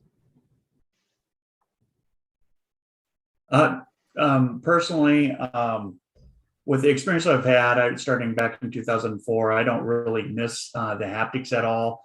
But I do feel that as you start, a lot of us bring our previous experience into our robotic learning curve. And I think during that point in time, it's something that does take a period of time to transition to, and hopefully we will be doing a better job with allowing newer surgeons to have resources such as simulations and such to help develop that pseudo haptic sensation that Dr. Wilson talked about. Any other thoughts in the panelists? Mm-hmm. I have a feeling that previous laparoscopic experience may play a positive and negative role. I've been seeing many very, very experienced and great laparoscopic surgeons get frustrated starting their robotic surgery, that it takes longer time, it's a little bit different. So, and they say, oh, listen, if I would done it laparoscopically, I would be done like a long time ago. And some of them step away from robotic surgery just because of that, because they're very good laparoscopic, very efficient laparoscopic surgeons. And when they start their robotic procedures, they definitely slow down in the first 10, 15, 20 cases, depends on the surgeon. So this previous laparoscopic experience, maybe the person who just from their fellowship or residency have some advantages because he doesn't have this load behind his back from the previous successful laparoscopic surgery experience. Can you put your hand up? Maybe I'll raise my hand. You did. I did, yes. So yeah, I'd like to address that. So I had a huge laparoscopic experience before I started robotic surgery. So in Long Island, we were one of the first ones to do the laparoscopic Roux-en-Y gastric bypass. That was in the year 2001. And we were a completely laparoscopic practice. We were doing very advanced laparoscopic work, and we had very good results. You know, our leak rates were like in the 0.1% range at that time. We didn't have any takebacks for bleeding. And we were saying, why should we do robotic? But once I started immersing myself into the robotic platform and started using it, then I realized all the advantages of it, you know, because it's an advancing platform. It can enable you to do the same thing and do it better. So this problem is common among surgeons who are transitioning from laparoscopic to robotic. If they're very good with laparoscopic, then I felt like I'm sure lots of other surgeons feel, oh, I can easily do this laparoscopic in 2 minutes. Why would I do it robotic? But anything you learn new will take you time in the beginning. You have to go through that initial frustration, and then later it'll be a technique or a tool that will enhance your capability and your horizons.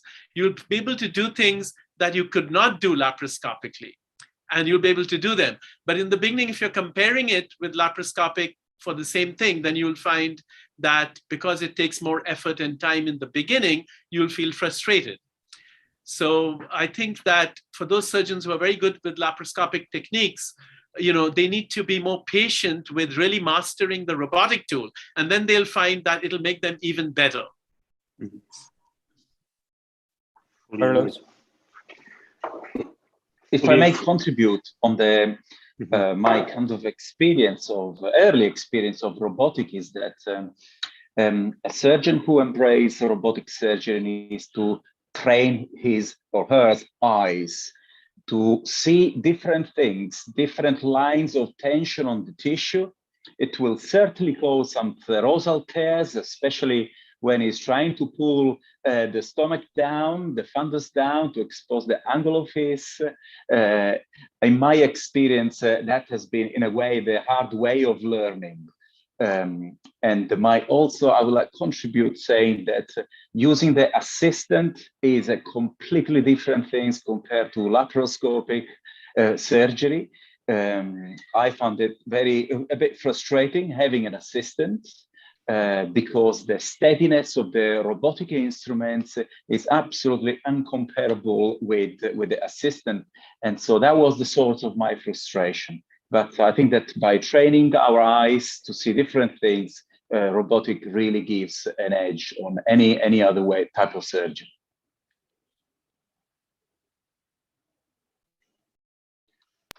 I have a question to all the panelists. I would start maybe with Kitkin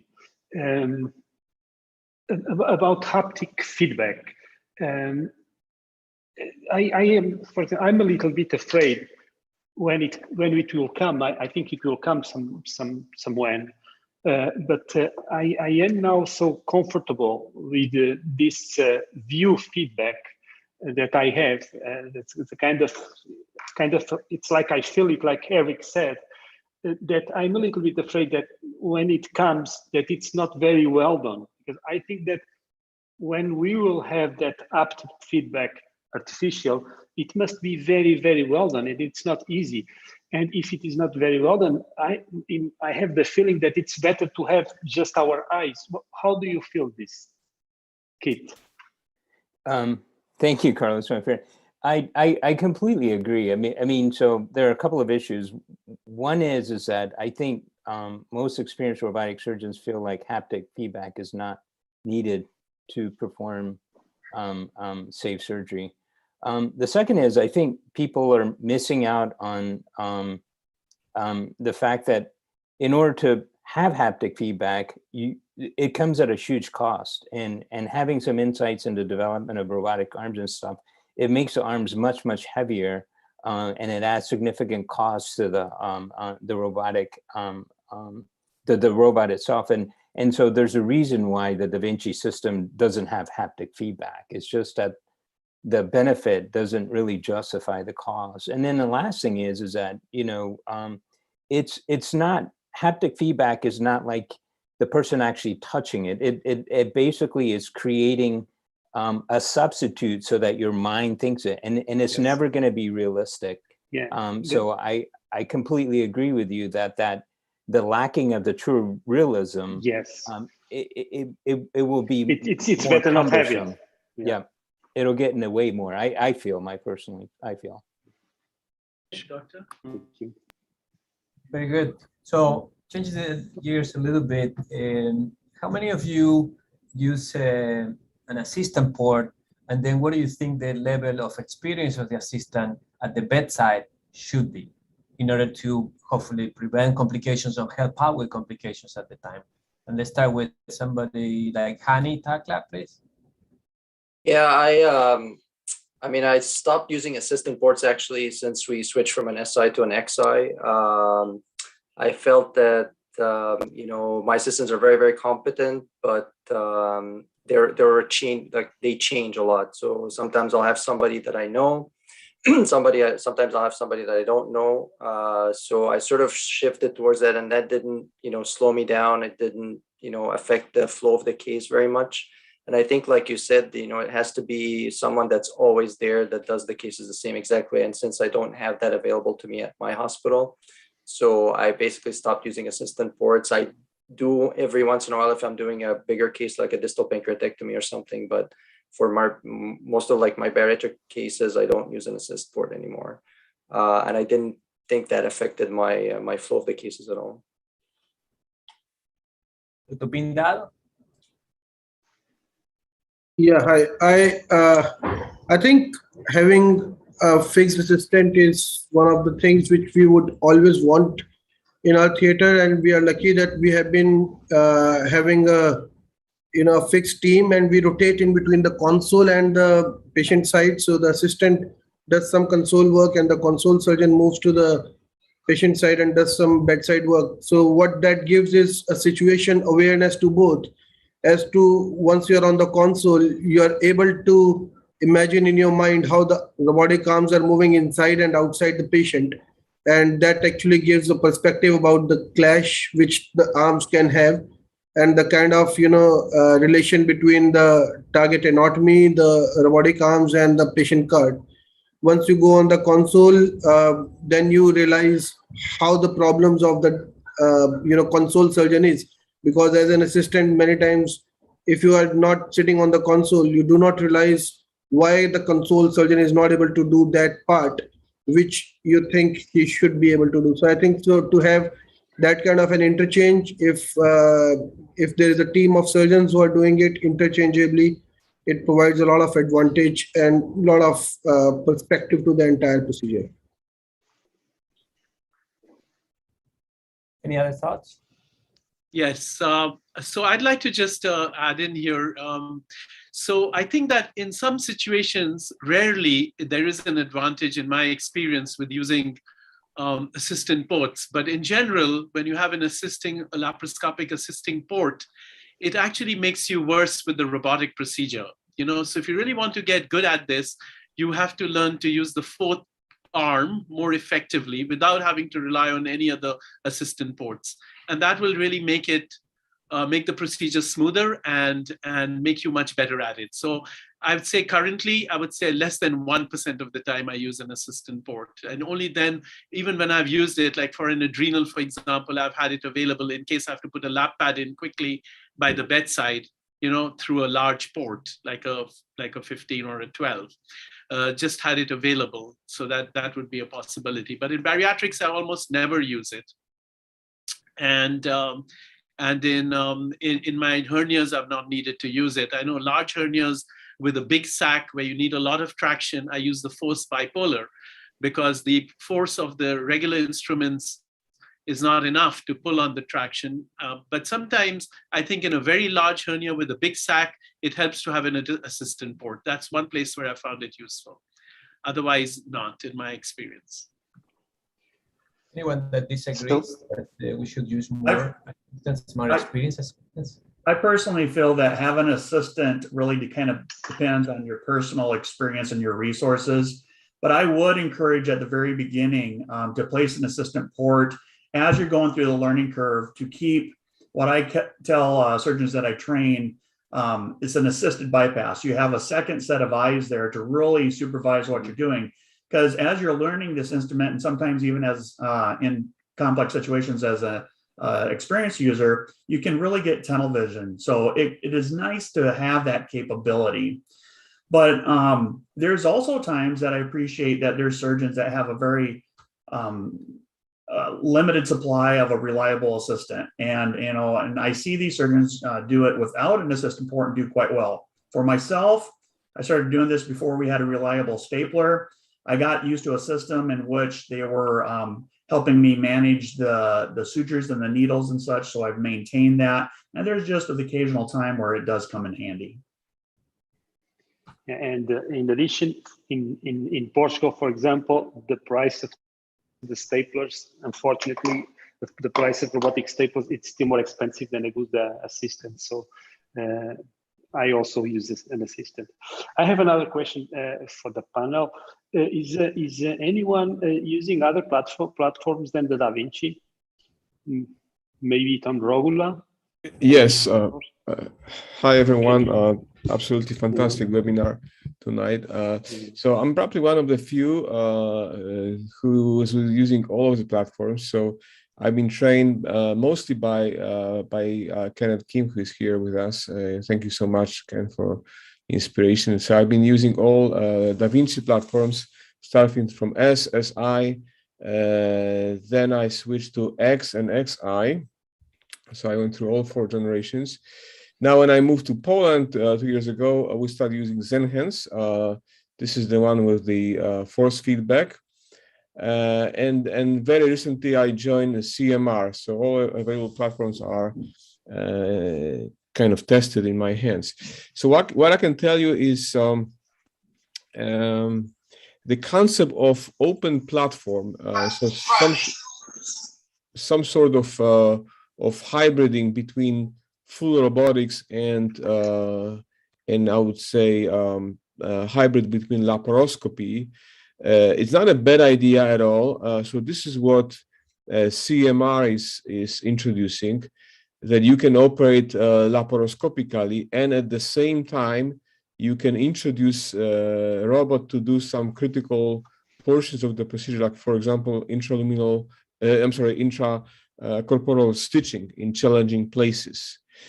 So it's very interesting concept. It comes with smaller size of the robot, so those arms are not coming in your view.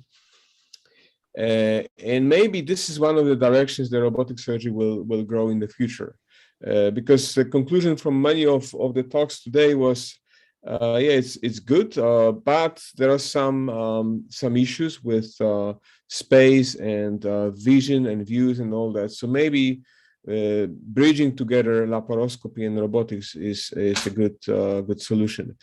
In terms of Zenhance, it's an interesting concept that is basically digitalized laparoscopy with some recent addition into this, including artificial intelligence, image-guided surgery. So the system can recognize anatomy and kind of guide you through it. And also the force feedback, and it's very correctly, one of you pointed out that this is not a real, I think, Kenneth, you pointed that this is not a real force feedback, it's just a sensation of, a kind of artificial sensation of feeling. This is true. So in conclusion, I can tell you, the DaVinci is absolutely master in terms of mechanics, the articulation, it's absolutely beautiful. To me personally, quite close to it is CMR, which has advantage of articulation, almost the same feeling, plus advantage of open platform. The Zenhance is basically laparoscopy in more digitalized form, which has some advantage in terms of very fine dissection, maybe a little bit less for stitching. So each of these platforms has some advantage and disadvantages. I still think we are in the beginning of the way of robotic systems. I would still wish to have some sort of autonomic system, at least for some portions like stitching or some other things. But it's interesting battle between several companies that come with really excellent ideas. Thank you. Hey, great comments, Tom. Can I just add a few things on that? So we have these companies come and kind of present where they're at with everything, and there are several that are working on open platform. Tom did talk about Zenhance and say that it has some mild haptics, but it is also an open platform. It does eye tracking. CMR is open platform. Interesting about CMR is there's no foot pedals. Everything's operated by your hands. And it does some rotational scaling to help with easier wrist movements, which is nice. That's a nice idea. Rotational scaling is something that Intuitive can do. And I think reverse scaling and rotational scaling could be very, very useful to allow us to have better ergonomics in expert hands. Hugo, which is the Medtronic robot, is open source, an open platform. It's not in a console. The Verb platform, which was a J&J product, it's not coming to market. It was open source too. Their current platform that they're working is called Otava, is off of the RS-based platform. It's designed to be their open or in goggles. It'll probably start with inside a console. The the Colubris robot is an endoluminal robot. It's currently with an open platform, but that will be an endoluminal robot. Med Robotics is another endoluminal robot, but I'm not sure exactly where they are in their future planning. They were working on roboticized instruments, mainly the endoluminal camera was what was roboticized. And then as Tom was talking about task autonomy, that's something Active wants to partner with a lot of robotic companies to get accurate tissue representation. We need really good tissue representation and tissue analysis in order to be able to develop autonomous tasks for robotics. So it's just like now we're developing all the camera systems, like all the cars, there's LiDAR and direct light, we got to get all of that down. We've got to get all the accurate tissue analysis visualization tools out there before we can start doing autonomous tasks effectively and safely. And that's something that Active really wants to drive. I have a question on a simple thing,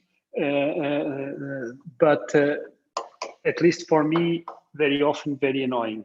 I do my laparoscopy today with a system. They call it the Einstein from I think it's B. Brown, and it's a 3D tower. But they have kind of a system where you put the optics, and it never gets fog. And it's very easy to clean. And with the robot, which is a so advanced system, sometimes mainly in the beginning, when you control it from the console, then it's less often that you get it 30. But mainly in the beginning, there is a lot of issues with fog and some waste of time with that. And I really think that it doesn't make sense with the so advanced technological device. What's your feeling? Maybe I would ask this to Professor Ramon Villalonga and the rest of the panel. I don't know if Ramon is here. Yes. Hi, everybody. Thank you for this great meeting, especially to being organized by Arif and also Ariel. Very good talks about complications, about stapling, about all the things you've mentioned, especially also this discussion in which I would like to contribute with some comments regarding the fact of this digital interface that at the end you develop. So today we were training 4 surgeons in bariatric surgery in our intuitive surgical systems in Spain, in Badalona. And one of the things when they were doing the training in simulation, and tomorrow they will be on a wet lab simulation on pig, is that they will be developing another way of operating, not just like robotic as they switch to laparoscopic, but they will finally end to understand how they feel differently in this way. And this is very important. Regarding the assistant, we need to adapt our assistant. I think the assistant must be very confident on all the movements, and the stapling can be a good option for this. And I think these are very interesting comments, and also obviously all the expertise that Erik Wilson give us regarding the platforms and the novel platforms which are coming, and this concept of hybrid laparoscopic hybrid robotic. Today we have been discussing about the technology and the involvement. Recently we published the differences between the XI results with SI, and definitely technology impacts on the results, on the outcomes, and this is very important to that we were able to teach that, and the possibilities. I remember when I trained with Carlos, big handicap, and now that we can develop our residents in an excellent training to avoid complications. So a progressive learning curve in simulation and on a dry lab is mandatory to avoid serious complications on patients. And this is some of the comments I would add it since I've been listening. Carlos, do you want me to ask you your question again, or we want to switch? No, it's I don't think you asked it. You answered it. It's about issues that we still have. It's not a very big thing, but at least for me, I'm almost in every procedure. In the first 10 minutes, it's annoying. With the cleaning of the camera. Okay. Don't you feel that with so high technological? We do. And the front is a handy thing about the new devices that we could implement in the tip of the camera. Some have been already developed, but the trade intuitive especially has not been included. We always try to avoid that by using very hot water in order to heat the tip of the camera. And also what we avoid is to put the gas insufflation in the trocar where the camera is going. And if we have an assistant, we put that through the trocar. But it definitely, yeah, it's a handicap. But and this I think the older you get, a good visualization of the tissues. I think the robot can give you a great visualization of the tissues, and you need to have an optimal view of the tissues. And this is something that can be handled by a good cleaning. Yeah, my question was a little bit more technological, so whether Intuitive should also address this, or Intuitive or the other companies, because I don't think that when we have a 2 or 3 million device and then we have such a simple problem. Carlos, let me help with that. There are 2 companies coming out. One is called Plasmatica out of Israel that develops a plasma covering on the tip, and we've been working with them in our CFS here at UCSD. And that one, I think, will if it comes to the market, that one will be the solution, because that cover lasts for like 2 or 3 hours. Yeah. It doesn't heat the scope itself. It creates a cover that neutralizes everything. So that one is probably a more complex solution, but take a look at it, have it in your mind, because I think it's going to come strong. We've been working in the lab. Plasmatic is the name, and the other one is the egg that we use in the US every day. The egg has changed us, and we don't need to hit the scope anymore. 5 seconds, and you only change it a couple of times. So, but there still is an issue, with the endoscope. We press a button and we clean it. With this one, you can't. Thank you. I would ask,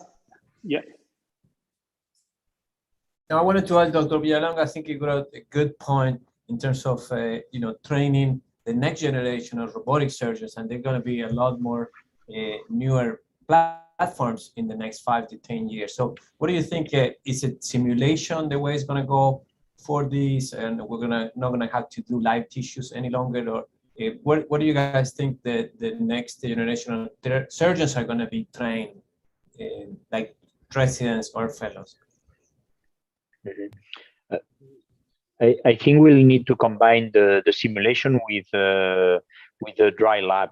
So in our institution, we have 2 simulators, and we offer them to our residents, in which they have an obligatory training circuit in laparoscopy, but also in robotic. And that was the first hospital in Spain to implement this performance for residents since the 2nd year till the 5th year.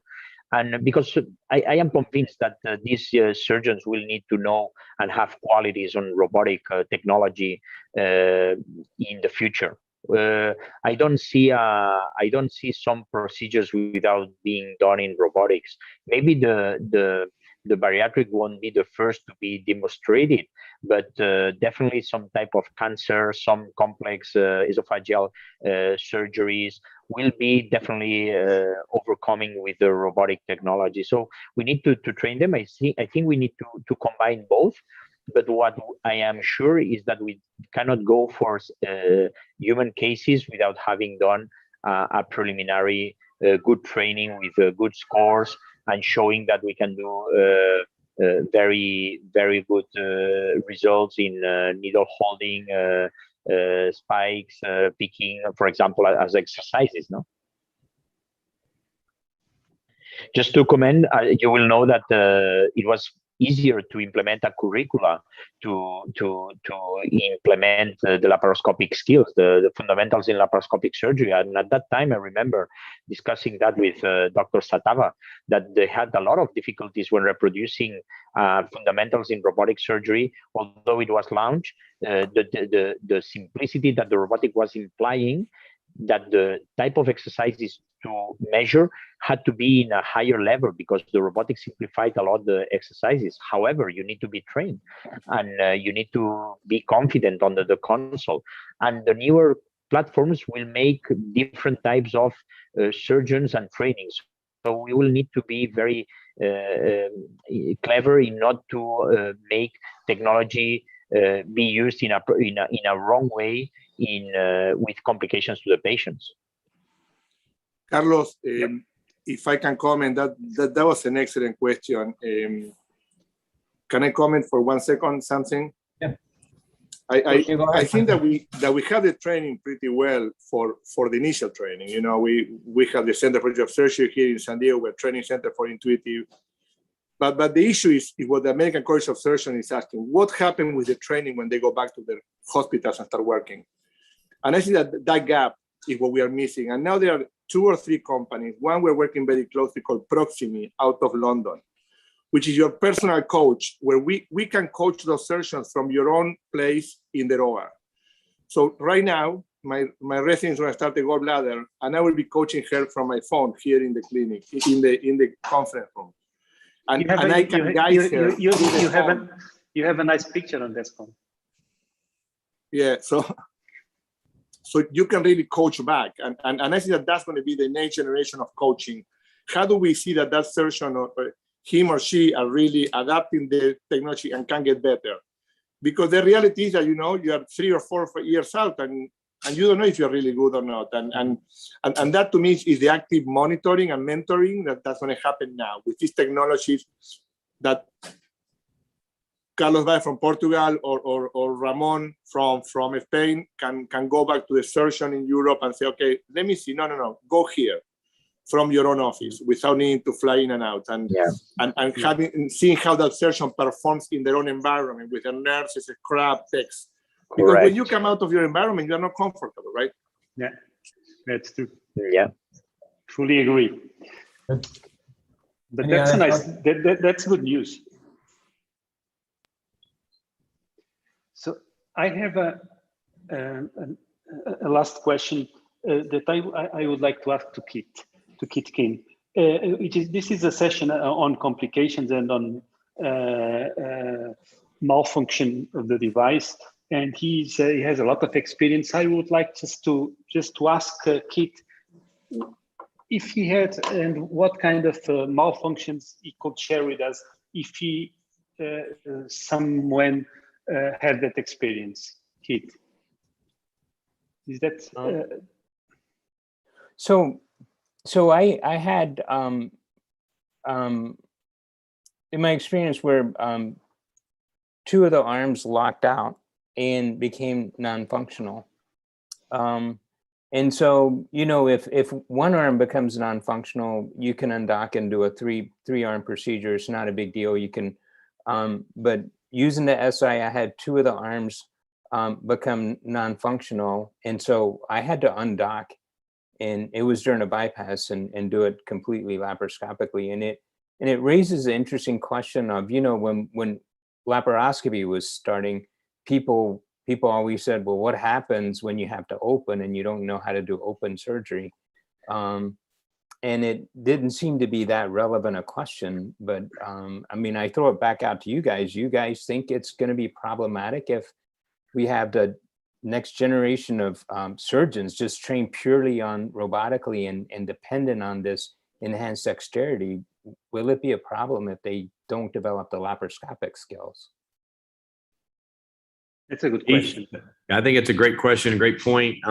Yeah, it could be a problem. Absolutely, it could be. And we need systems the new systems that come out, they need to be extremely reliable and have very few of those types of instances occurring. Luckily, the intuitive platform has been quite reliable in most situations, so it doesn't happen very often. But there are going to be a whole bunch of surgeons out there that aren't comfortable managing going forward with laparoscopy if the robot's not there. So some of these modular systems, an arm will go down and you can replace another arm. You can just replace an arm. So that's one of the potential powers of a modular system. So those are all arguments that are being discussed a lot, but I think the systems need to be quite reliable, and we are going to have to address having safeguards in place for these systems to be transferable or changeable quickly, because the skill sets are going to be different going forward.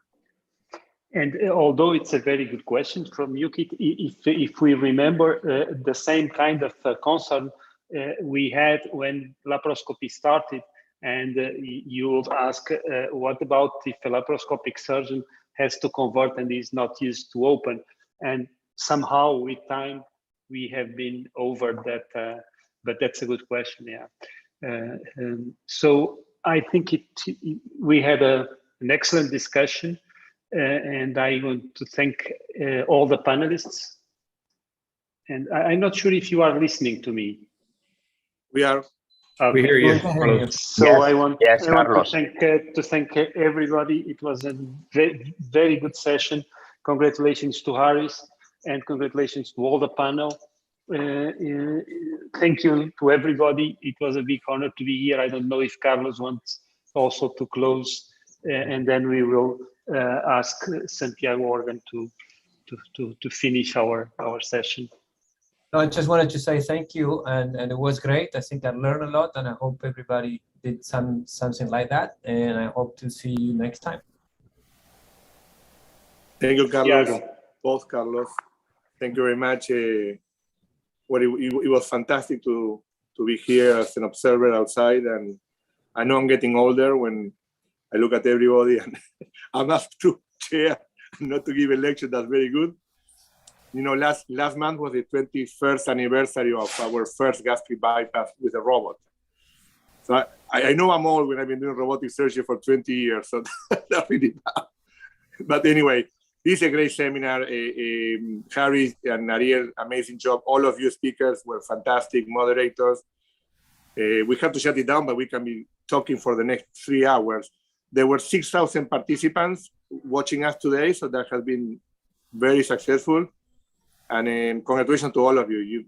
You made this webinar amazing. Ariel? This has been an IBC Oxford University Hot Topics in Surgery production. I want to thank my co-chair, our moderators, and our distinguished panel of experts for their valuable time and talent today. We want to acknowledge all our partners and sponsors as our global collaboration produces safer and better outcomes. Register to obtain CME credits for this and upcoming events at synod-med.com/IBC 2021. To view the complete series of Hot Topics in Surgery, subscribe to our IBC YouTube channel and follow us on our social media platforms. Don't forget to mark your calendars as the 3rd IBC Oxford University Congress has been rescheduled to September 19 through the 21 of 2022. For more information, go to ibccongress.org. And now let's view another brief episode of IBC's exclusive Spotlight on Industry and today's sponsor. From IBC Global, stay safe and God bless.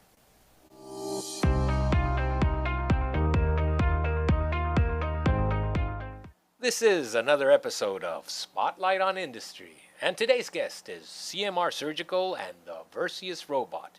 We're joined today by the Commercial Director of CMR Surgical, Steve Bell. Steve, welcome. Thank you very much for inviting me along today. Thank you.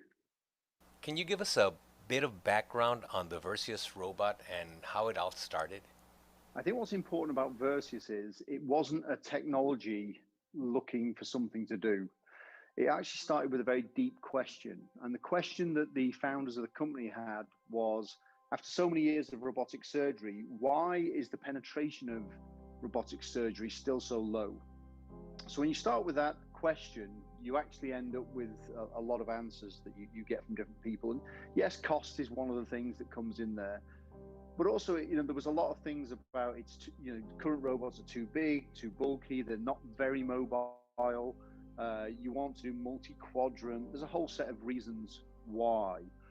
So starting from that basis of the absolute surgical need, the founders created a robot that's tried to meet that.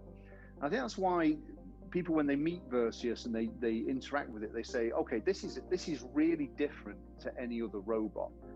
And I think that is born of designing a system based around real needs, rather than trying to make either a Me Too product or a product that was a cool technology that let's find a really good application in surgery for. So I think that's really what Versius was born from. In which specialties has the Versius robot been tried and tested in the UK or globally? Yeah, so we've got a growing global footprint, and so far it's been used in most specialties. So upper GI, it's been used in some hepatobiliary, it's been used in lower GI, colorectal, it's been used in hernias, gynecology, urology, and just recently we got the CE mark for thoracic. So we're actually doing some work in thoracic as well. Do you see Versius as a robot that brings robotics to a lot more surgeons than the other platforms on the market right now, considering that the Versius robot is modular? Kind of two schools that are growing in the robotics. There's the single mounted boom robots, and there's several of those either on the market or coming to market at the minute. And then you've got the modular robots.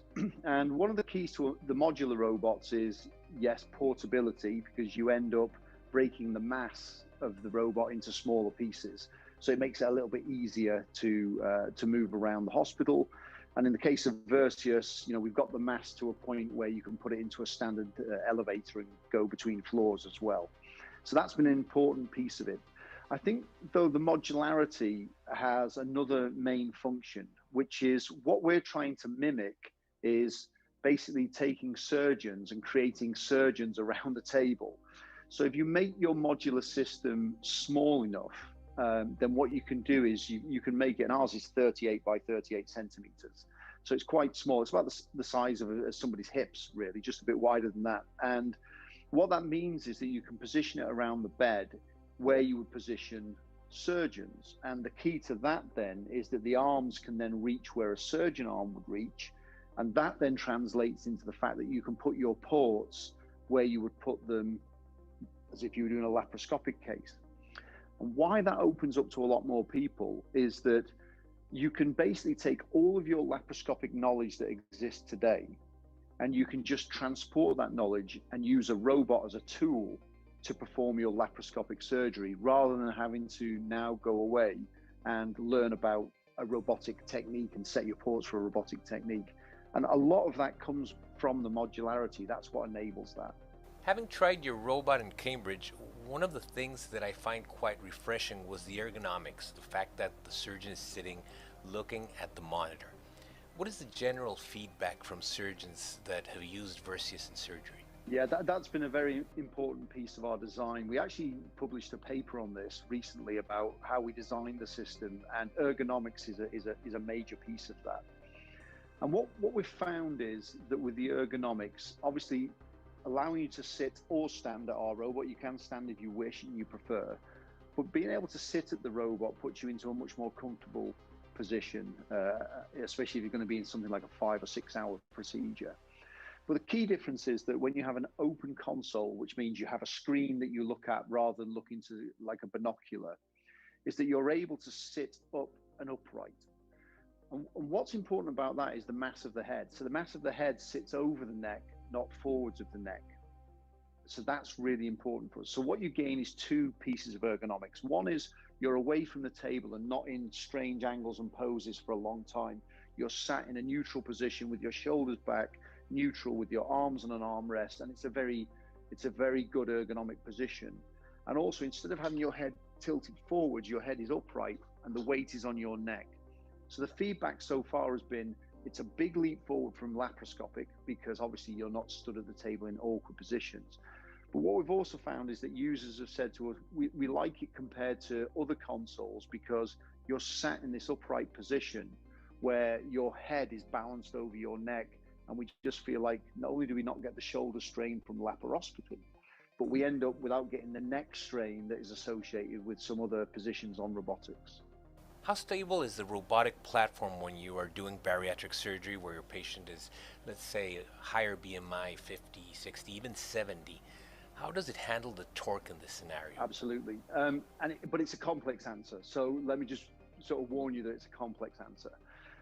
So there's two things about stability. First of all is the stability of the bases and the arms. And a lot of people say to us, well, surely if this thing doesn't weigh 800 kilos, it's not going to be very stable, right? You know, the answer is, well, yes and no. So the bases are absolutely, they're not 800 kilos. They're close to 120 kilos. But what we do is we use it's a modern method of robotics. And the only way I can liken it is that it's like, the arms are like when you ride a unicycle. They're in constant 5,000 times a second moving and jiggling around. So if there was any movement, the arms adjust. And in fact, we use that as a feature of the arms in the soft robotics. So as a surgeon is operating, you can actually take the elbow of the arm and you can push it around and you can move it as much as you want with as much instability as you want.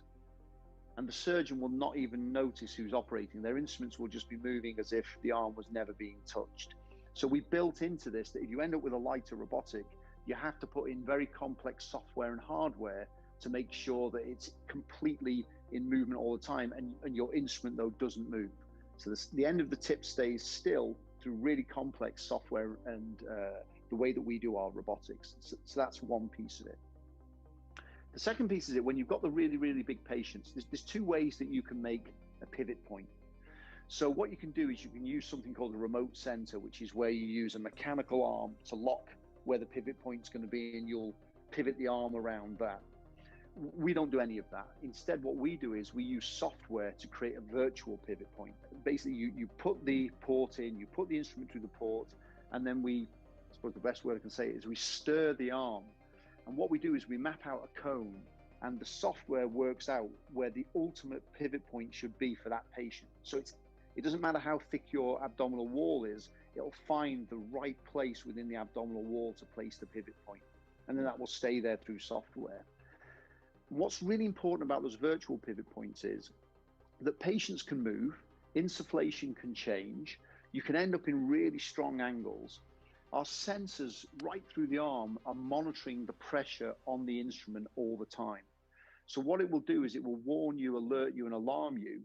And it'll gently alert you at first and say, hey, you're putting a lot of pressure towards the abdominal wall, and we're not going to allow you to do that because we're going to protect the patient. If you insist and just keep going, it will then disengage your instruments and say, hey, please look after the patient.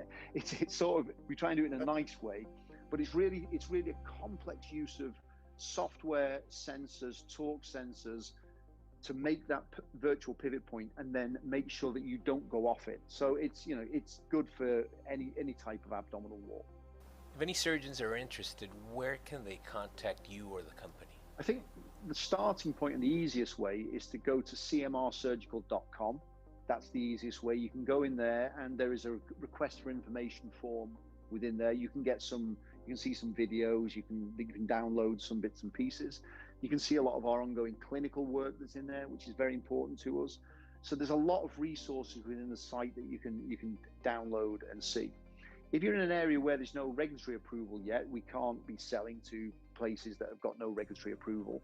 But if they send a message to info@cmrsurgical.com, we will have somebody from the company reach out to them, get back to them, and see how we can give them the information that they want. But we're very keen to try and answer the questions where we can answer the questions. We try and be a very open company. We try and really, give as much information as we can, and we also like to say what's good about us, what's bad about us, what the limits are with Versius, and what the benefits are of Versius. We try and be as honest as possible on this. Thank you for being on Spotlight on Industry. You're more than welcome. Thank you very much, and thank you for giving me the time. And hope to talk to many of your viewers personally.